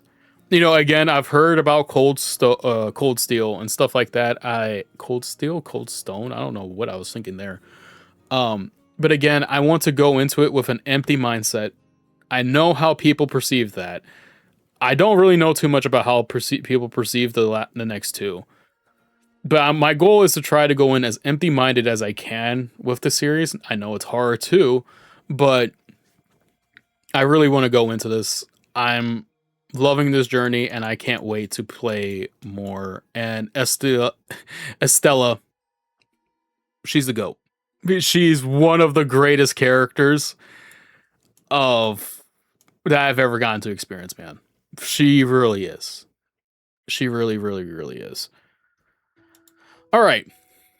We got to talk about a few things. First are games that I removed from our to be played.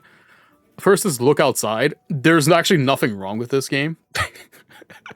Ironically enough, it's just the creator keeps putting up updates to this game, even though he said he was done, and he keeps putting updates, so I don't know when. I probably will end up playing this in my free time.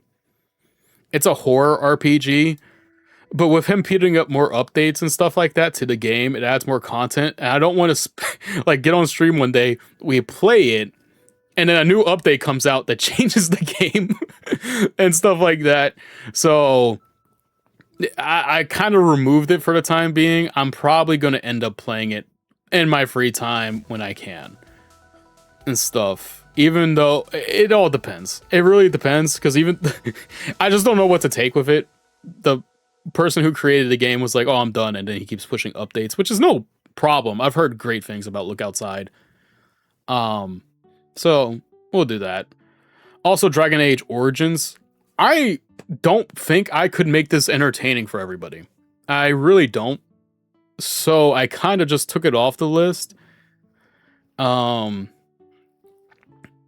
I don't know, man. Like the I do want to play it one day. I don't think that's not even like a question in my mind. I really do want to play it one day. I just don't think I can make it fun because I tried to like do things with it, or not even try. I just looked up gameplay and like some people can make it entertaining. I feel like I just don't think I can do that. So that's why that one's removed. Also, Final Fantasy 13 is like to be determined. I've heard the Steam port is really bad. Depending on how, you know, that Steam port, if I get around to looking at it. So, we'll see. It does keep the game fresh. Oh no, most definitely. It does keep the game fresh. It's just that, like, I don't want to have to. I don't want to like play something and then like, because the thing of it is the updates that are getting put out have different endings and different things you can get and stuff like that. So I kind of just I don't want to just like leave it and like experience, because I heard it's like short. The runs are short, but like with new endings and stuff like that, I want to like experience it when it's fully completed and the creator is actually fully done updating the game fully. Oh yeah, great BGM, amazing BGM. Dark Souls stream? We'll see. I'm not gonna be like, oh, the Dark Souls stuff is like out of the realm of possibilities. It might happen one day or another. I just don't foresee it right now. I really don't. I really, really don't. I don't know. We'll see. Maybe for a special occasion, we might do it. Game like don't look outside. Yeah, don't look outside. Die. Yeah, it's kind of. I don't know, man. Like, and the thing of it is, I think the only difference between the Cyberpunk thing is Cyberpunk kind of had to rebuild itself from the ground up to do it. The game, when this released, was fine. People really, from all I could tell, and everyone recommending it, was like, it's a good horror RPG. The only thing is that like the author really enjoys the game too, which is again, this is not like a bad thing. This isn't a bad thing. It's just that the author, the creator, also really loves what he's done, and he likes to push these updates that just enhance the game itself. So it's just like one of those weird things where it was officially done and then the author came back to it and was like, nah, I got some more in the oven. We're gonna make some lasagna. I'm gonna make some salmon. We're gonna get some broccoli on the plate. You feel me? And I don't know. I don't know. What's coming up? Yeah, he's still cooking. He is still cooking in there, dog. He's still cooking in that kitchen. Next game is obviously, like I said at the end of last Trails in the Sky, the 3rd chapter. But no, Jelly, you're right. He's still in that oven cooking up a whole meal for us. He's still cooking in there. I do expect this to probably take us about 2 months-ish. Probably. I really don't know. I would say ballpark. Maybe. And that kind of goes into the outlook for what's next when we finish that. New waifu. Depending on when we finish it, obviously we might finish in August, give or take, or September. I really want to play Stray next, and that might take us to October. If I can play both of these, I will. But if we can only play one, I definitely want to play Stray. I definitely want to play Stray. Why no Portal? We could do it someday down the road. I have no qualms about Portal. I played Portal 2 years and years and years ago. So, I don't mind playing Portal. Obviously, FF14 or FF14 Fridays aren't going anywhere. They're staying around. I'm enjoying the fuck out of FF14. I really am. I loving FF14. I'm enjoying it. Final Fantasy 14 Online is not going anywhere anytime soon, as far as I can tell. Depending on, timing and stuff like that, for October, the spooky time, I do want to play Little Nightmares 2, The Evil Within, and No Skin. Little Nightmares 2, played Little Nightmares 1 last year. It was fun. Evil Within is one of my favorite horror games that I played, but it's been so long, I don't remember barely anything about it besides it being scary. And a few key elements to it too. No Skin, I have no idea about. I saw it on sale for like 99 cents, and I was like, well, I might as well get it, right? So that's what I plan to.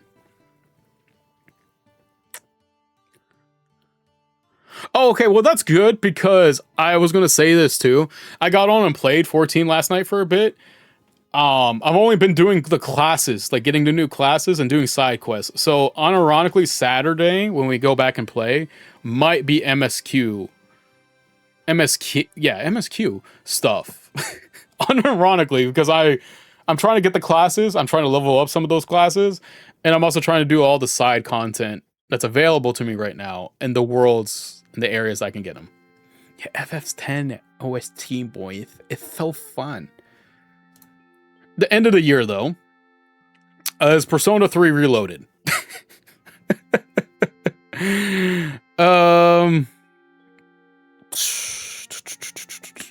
This is going to be odd because this is like end of year stuff.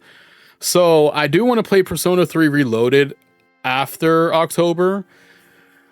And that will probably take us the rest of the year, which is, again, crazy to think about. Yeah, I really want to experiment with this, and I kind of want some feedback to this because the Persona games are long. I would like to play them, you know, and I kind of want feedback for it because I think I've talked about how Persona 5, I've talked with men how Persona 5, I think I put like 120 hours in. About, I think. Something like that, maybe a little bit less. When I originally beat it. I don't know how Persona 3 Reloaded is going to be. I have heard it's shorter than 5, which is totally fine. But I do want feedback. If we want to, because like at the end of the year, side note, last year, me and Min, and I think maybe someone else, I don't remember, we did a list of my favorite. I went in, talked about my top 25 games and anime. This year, I want to do something kind of similar, except maybe talk about, like, you know, do the end of year recap. I don't know if I want to do a tier list and stuff or do another, like, PowerPoint presentation and stuff like that. We'll see.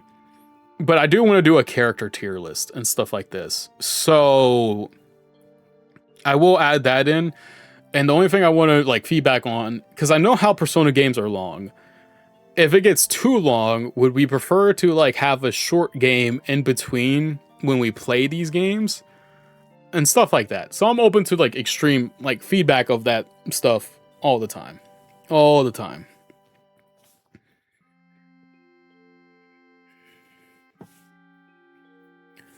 Yeah, see, that's the same thing with me too. I think like that's the way I'm gonna have to put, because that's kind of the way I had to play Persona 5 Reloaded, not Reloaded, Persona 5 Royal, because to get the new ending, you have to be on that tight management thing, and if you miss one thing, you have to almost restart the whole game, and I don't want that. So for Reloaded, I'm probably gonna end up playing. It's gonna be the only time I play with a guide, with a game, to get the true ending, because if you miss just one thing, you miss your chance the whole time.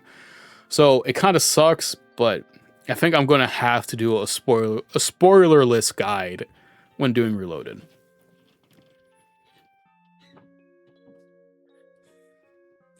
See, that I kind of like, that's the thing. I managed to get like a few first time, like during my first playthrough, I do get a few max social links and stuff like that. Not everybody, but like if I do a second playthrough, I can usually max it out like super easily because I know what they want. I know what to do. I know the best output, you know, stuff like that gets like hidden behind the wall or like info walls and stuff like that. So yeah, but I'm looking for feedback. We are going to be, doing a character tier list of my favorite characters at the end of the year. Probably do another end of the year media roundup and stuff like that. The next big thing is we got a couple things going on. So I spent like $10 on a customizable model, a PNG model. I'm going to be having it in the corner because I just want something to be there, because I don't have any plans to actually do a face cam or anything IRL at all. So I got this PNG model just to sit in the corner, and it moves when I talk, just so that there's something there on screen, and not I don't want to say it's boring. There's a lot of people who are faceless and don't do webcam streams and are able to do things and make things entertaining. I'm not sure if I'm one of those people. I want everyone to have a fun time when they come in here, whether that's games, talking, all that stuff. It's an avatar to just sit in the corner and be a distraction while I play a game horribly. Yeah, most easily. Persona 3 Reloaded is going to be easily the longest streaming game that we play, and that's why I want feedback, because when it comes to those longer series games, I don't want you all to get bored. I would hate for everyone to get bored. So that's why I'm open up to suggestions if you want to add in a shorter game that I have, or a short game just in general that we could play alongside them and stuff like that. That's why. So we'll see. We'll see. Also, going back to the model stuff, I know that kind of puts us in the VTuber, PNG tuber thing. I don't forget what exactly category this would kind of put us in and stuff like that. It doesn't change anything that we do here, at all. It changes nothing. Yeah, shoot. Hey, dog. Peak gaming, man. Peak gaming. But this is the thing where, I know what kind of category I'm getting myself into when I have a model now, a customizable model thing. It doesn't change any content and stuff like that. The thing that's always interests me in the VTuber stuff is always how the lore of they make their characters, and I think that's so fun. So maybe somewhere down the road, we will have a lore thing for our little guy here on screen. Kind of the reason why his eyes are the way they are. It's a little thing to just mess with and stuff like that. So, and then also we're going to be talking about the badges and stuff like that next.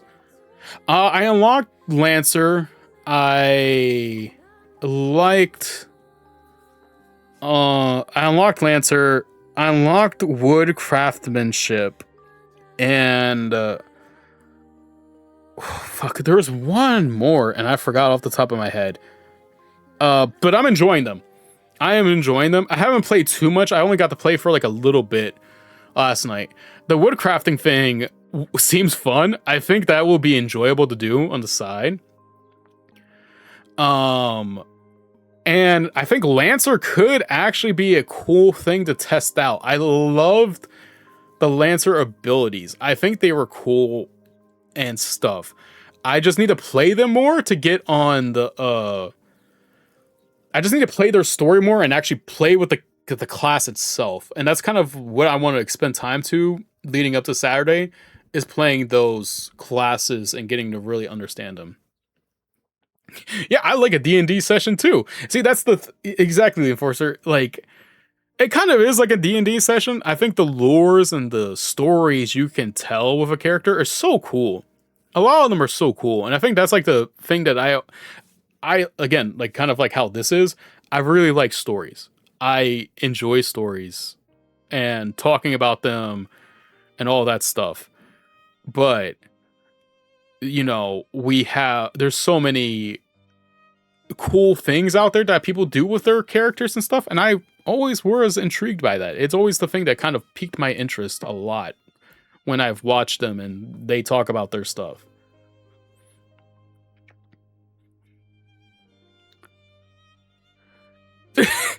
Oh, Jella. He was the wrong side of the pool table. Yeah, that's gonna be my guy. He got like beat up to hell. Yeah, we have a good I hope so. I will try to be a good lancer and stuff like that. I hope to try. Speaking of, you know, what's it called? We do have like one of the new updates and stuff like that is that we have a starting soon, be right back, ending. You know, we got these going on now. There's new thumbnails and stuff like that. This chatting room thing, I'm probably, you know, we're all going to use this like certain occasions because I can't stand. Unfortunately, I just can't stand the chat box thing because of like how. I just wish it was on the left side. That's all I wish. I wish it was like came on the left side and stuff like that because it would be enjoyable or more easy to dynamically use. I think I can pull up the model real quick. Let me try this. I don't know if it's gonna work off the top of my head. Maybe. Oh, there. See, so this gets to sit in the corner while you all watch me play horrible at games and stuff like that. So it gets to be the only thing is that like I gotta figure out if I minimize the tab, I think it kills it. I gotta figure out where to put this tab. But nonetheless, that is there now. These are all the new emotes and stuff that you guys have access to. You know, the follower stuff. And again, I lowered the channel point thing lower. I don't know why the sub badges aren't opening up because I think you guys should have access to them. I don't know why they aren't changed. Or maybe you have to change them yourself. I don't know how that works out. Sorry.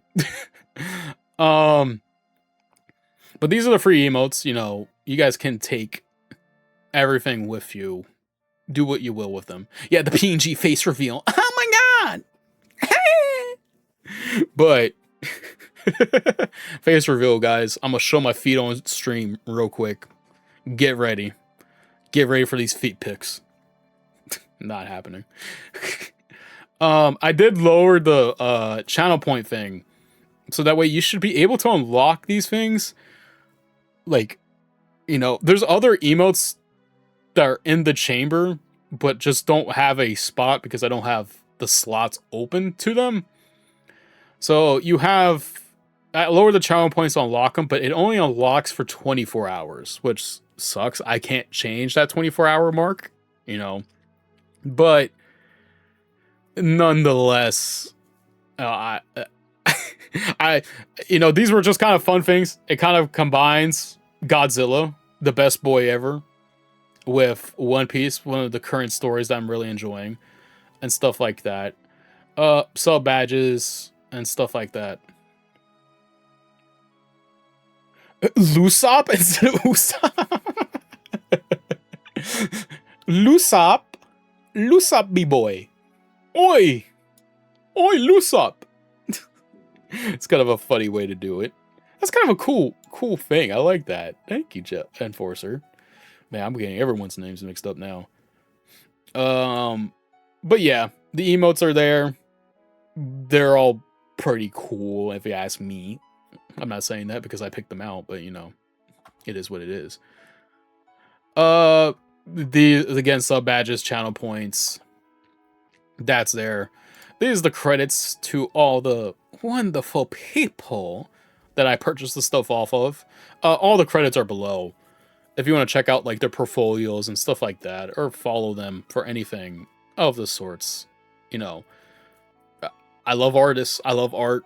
I love stories. So yeah. Kind of makes things a little bit easy when you do it like this, huh? And that's all, folks. That is all, folks. I wish I put the Looney Tunes-esque. That's all, folks. Ooh, ooh. Yeah, ooh, ooh, media.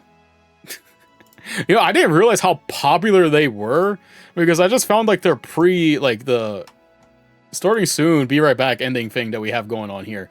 Apparently, like they're very popular. I didn't realize they did so much work behind the scenes with a lot of people. It's kind of interesting and crazy, and their stuff is actually really cool. So I was like thoroughly surprised by it when I found that out. I was like, oh shit. What a name though. But nonetheless, we don't discriminate names here. No one should lose their name. Excuse me. But yes, that is all, folks. And thank you all again for joining me today, as usual. And thank you for just everything. You know, there's not enough thank yous to go around, or enough of me saying thank you, thank you, thank you, thank you.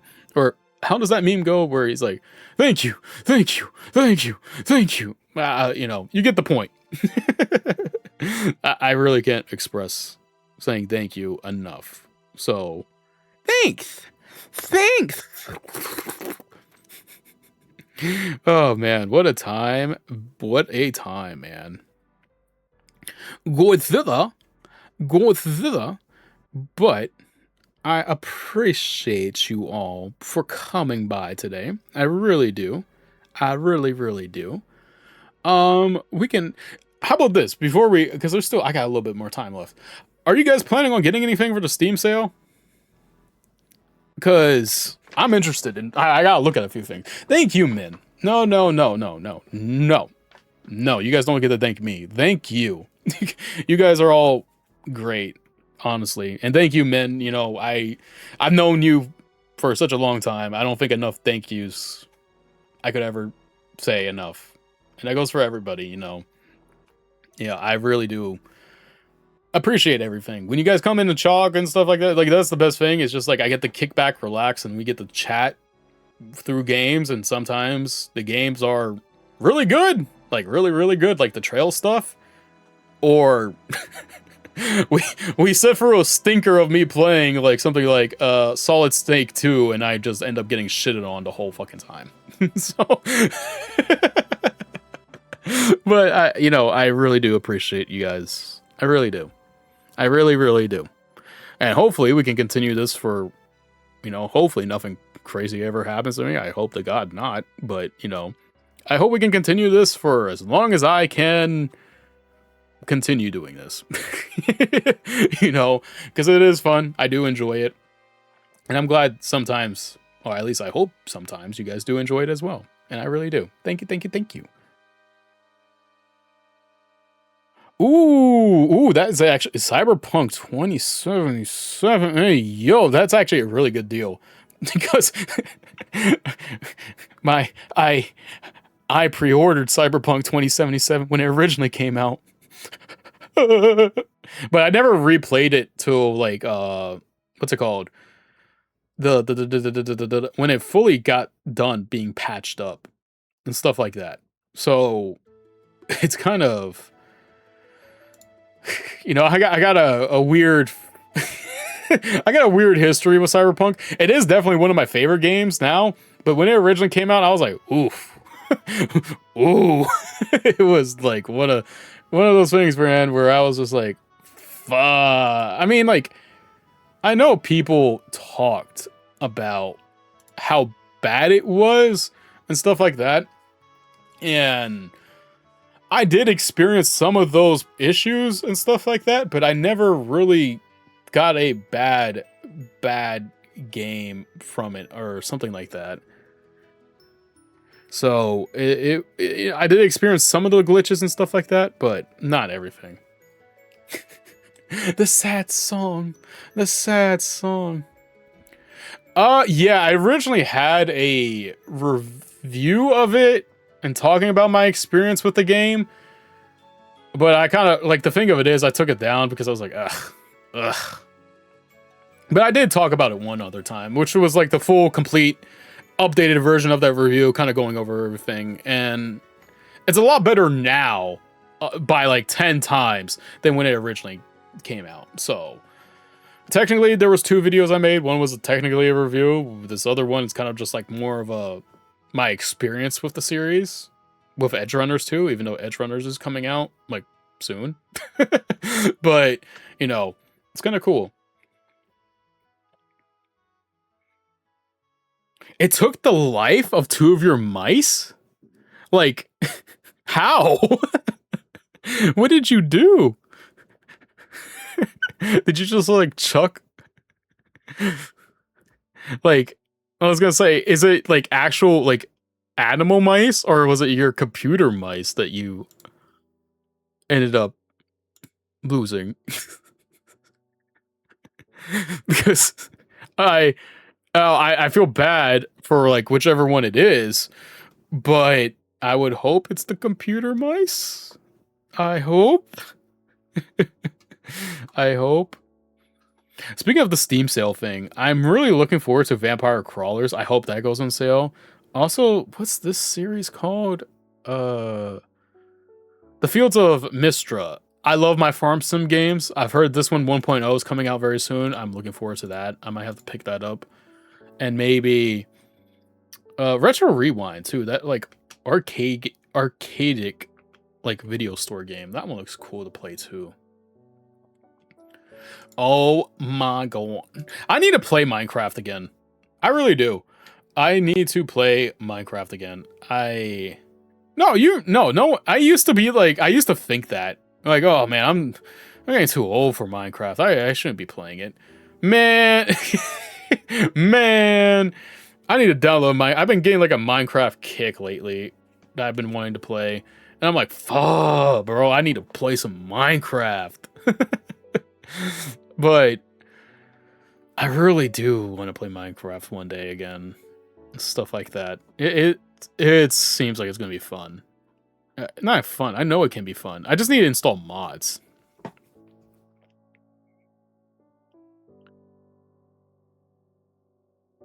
Oh yeah. Oh, you played as the Netrunner. Okay, that explains that. Yeah, yeah, that explains the mouse thing. I'm glad it was PC mouses. Like, no, I feel bad that you lost your mouses. I'm glad though that it was just those in this weird twisted sense, I guess. But I it sucks that you lost two mice because of that, you know. But I kind of get it because that Netrunner menu is absolutely insane and stuff like that. Yeah, I played Minecraft with mods like one time, and ever since then I just can't live without them. It's kind of crazy. I was like, oh shit, there's a whole other world out there. Also, speaking of, I don't know if any of y'all, I found this out or like read this article a little bit ago. I think it's probably patched. It's Steam. Um Apparently if you have that application called Wallpaper Engine downloaded where you can change like the background of your desktop to like really cool dynamic themes, you want to be careful of what you download because apparently it's like some of those downloads in that particular software had like malware in it. So if you've recently used it, be careful. You may want to do a scan on your computer because that's not good. I don't know how it got passed, but you know, shit happens, I guess. So just be careful. I need a mod that changes.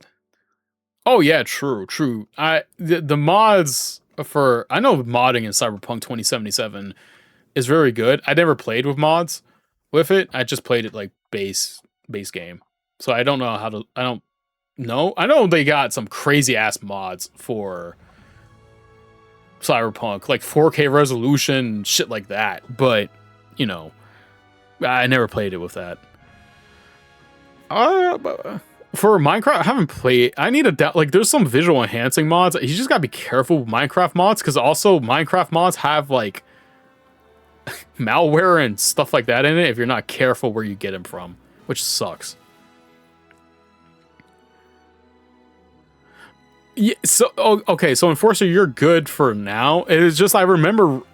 It's a kind of a dated article. I think it happened like a week or so ago, where like if you were actively downloading stuff, they wanted you to scan your computer because I guess like a few people start putting out like AI generated like fucking wallpapers. So like people were getting malware and it was coming from the Steam wallpaper engine thing. So As long as you haven't downloaded anything within the last like week or so, you're pretty good.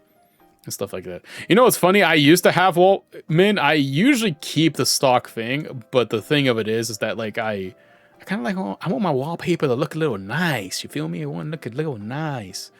And also, I'm not paying Microsoft money to activate my Windows. So yeah, there's that. The Steam sale for me doesn't start till tomorrow. But I can try to pull up a few games I'm interested in. Let me see. There's actually really only 4 games. I need to get a Trails background. See, like that's the thing. Like I would get a Trails background, but I'm not officially sure if the all that malware is gone and stuff. Oh, okay, yeah. Don't switch this yet.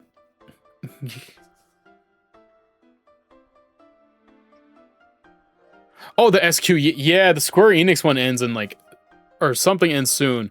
I know, but I feel like some of these companies, they say they're ending soon. So, but I'm pretty sure they'll kick off their sales again tomorrow. Most game companies were like, yeah, get this fucking game for like $2. But unfortunately, when we get there, show us your wallpaper. We would love to do it. Excuse me. I tried to swallow my saliva and it almost went down the wrong way and killed me. Whatever shall I do? They have a sale for half. Damn. I need a sale that lasts that long. Mainly on like supplies and stuff like that. That's what I would like. Because geez, man. I don't know what. I'm trying to like. I'm going through what I have. Or like stuff. But like there's nothing like. I have enough Trails games to like last us a while. So I'm not getting any Trails games in the sale. Oh, okay. Okay, that's interesting. I don't know what game. You know, it's weird I say this, but I gotta see what's cooking out there before like I say what game I want to add. 16 could be fun on PC. Yeah, that could be very enjoyable. I have such a huge backlog between the games playing on here. I haven't really even played a game off stream just yet. But there's I don't know, man.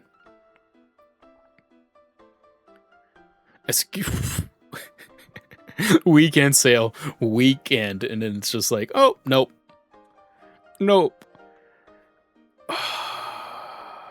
Midweek weekend. It's a midweek weekend. They're like, oh, they'll never know what day it is if we just don't mention it, you know? Oh, man. But I don't know. I think like when the Steam sale goes off tomorrow, whenever I can get down and sit down, I want to look and see what games are available. I might have to look. Like, of course, Vampire Crawlers, because I really like Vampire Survivors. I really hope that goes on sale. Fields of Marina, what the? Mystria. Wow, that is not even close to what I was saying. Mystria. Excuse me.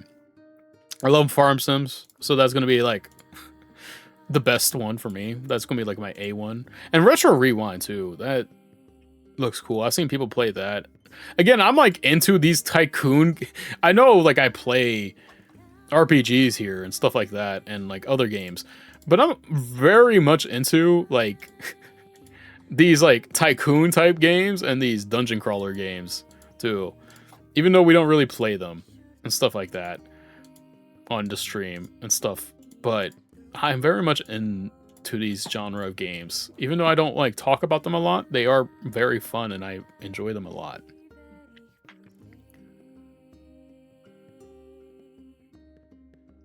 Yeah, you know, it's hard to say. It really is. You know, it's one of those weird things where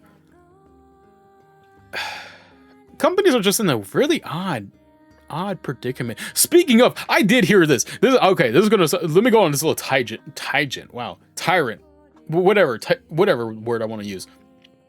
Did you all see that Grand Theft Auto is going to be like $80, but even if you pay $80 for the full game, it doesn't have everything unlocked. You have to pay $100 to have the game fully unlocked.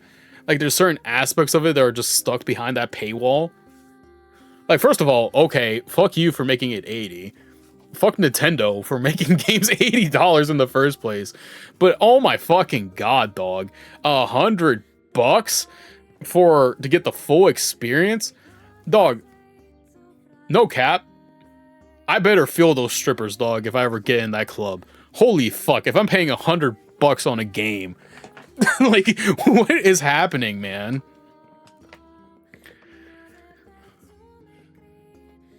Oh yeah, no, I agree, Jella. I agree. I think that would be good too, because I would recommend that too. I think it's a good recommendation too, honestly, because I think it covers like all the bases of what the game series is about, without giving like the crazy stuff in it, if that makes sense. Like there's a lot of like dynamics and stuff like that that you have to get into those types of games, but I think like it's a good game to like keep people off.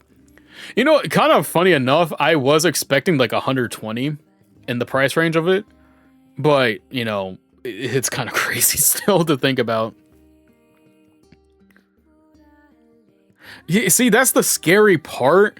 I think the UK actually put out like game details of it like early before Rockstar approved of it, and like those details, I don't know if they're confirmed yet, but those details sound really odd, especially with the GTA Online thing. The GTA Online thing kind of, you know, it's weird, man. The online aspect, like if I pay $100, I mean, to be fair, GTA is more well known for being a single player experience, more online experience with the RP stuff in recent years, but for the majority, people do play GTA for like the single player experience. So I just don't. Yeah, see, that's the shit that kind of pissed me off too, man. $80. Oh, here's a physical edition of the game. No disc, digital download. The only thing you get with the physical edition of the game is the map of the area. Dog, that map of the game better be able to clean my ass. Because holy fuck, dog. I'm paying $80 for a fucking map.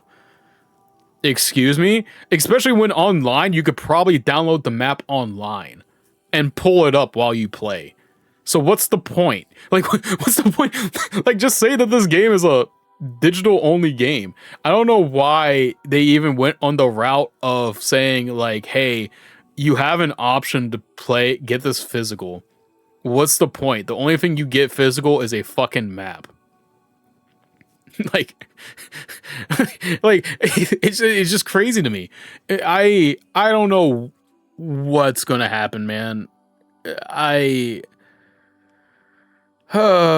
It's weird, you know. Nintendo set the present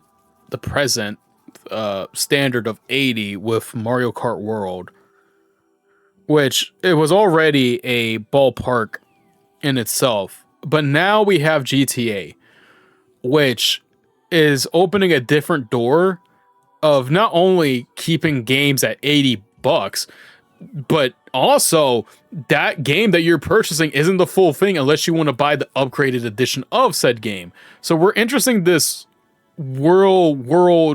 this weird area of gaming where I will literally probably, like, even I've already said this, I don't think I'm that interested in GTA and stuff. Like I've already said that I really wasn't.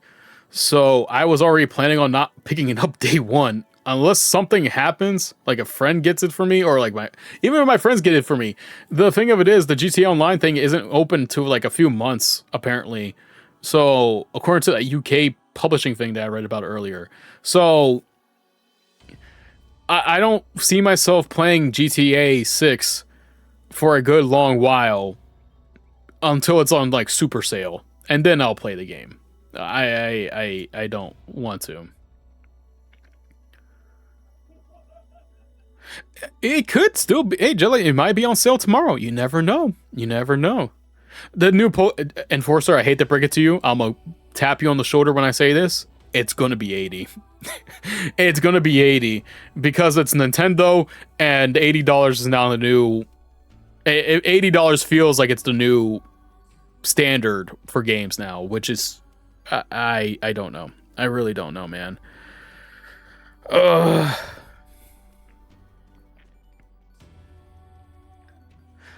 see, that's the thing. Yeah, see, that's the Nintendo is so weird, man. Like, the thing of it is, I feel like I would have a bigger bone to pick with Nintendo if I just didn't enjoy a majority of their games when I play them. Because Nintendo, okay, as much flack as Nintendo does, I do enjoy their games.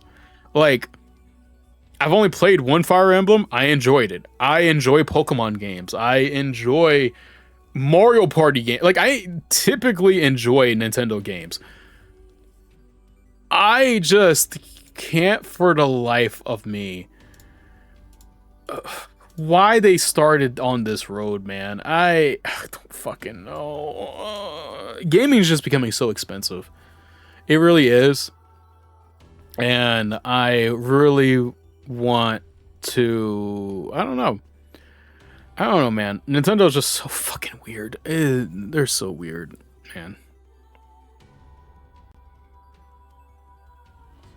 Yeah, you know, that's the thing too. I can get behind that too. It's just like I generally don't like how they now set the standard for $80 games.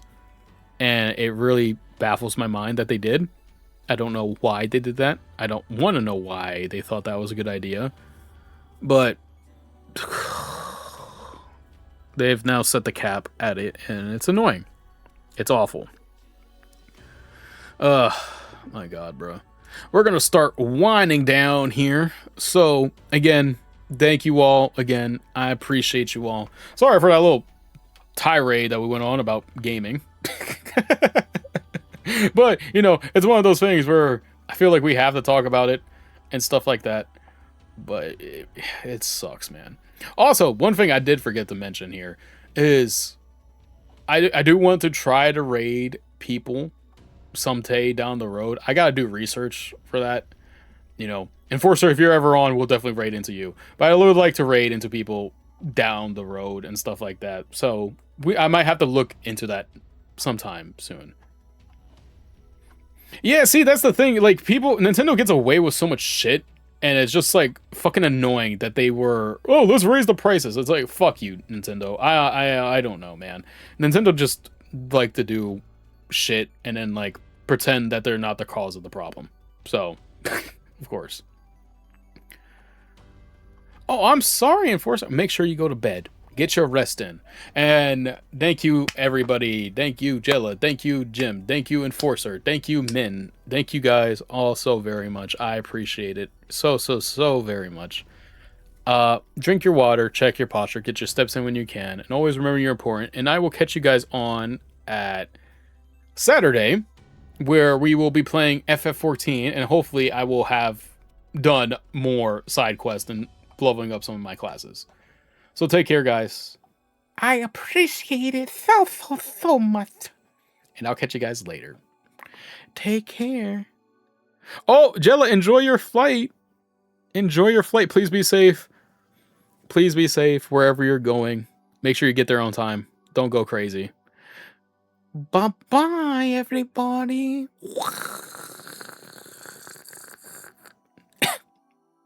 Horrible idea by me, as usual.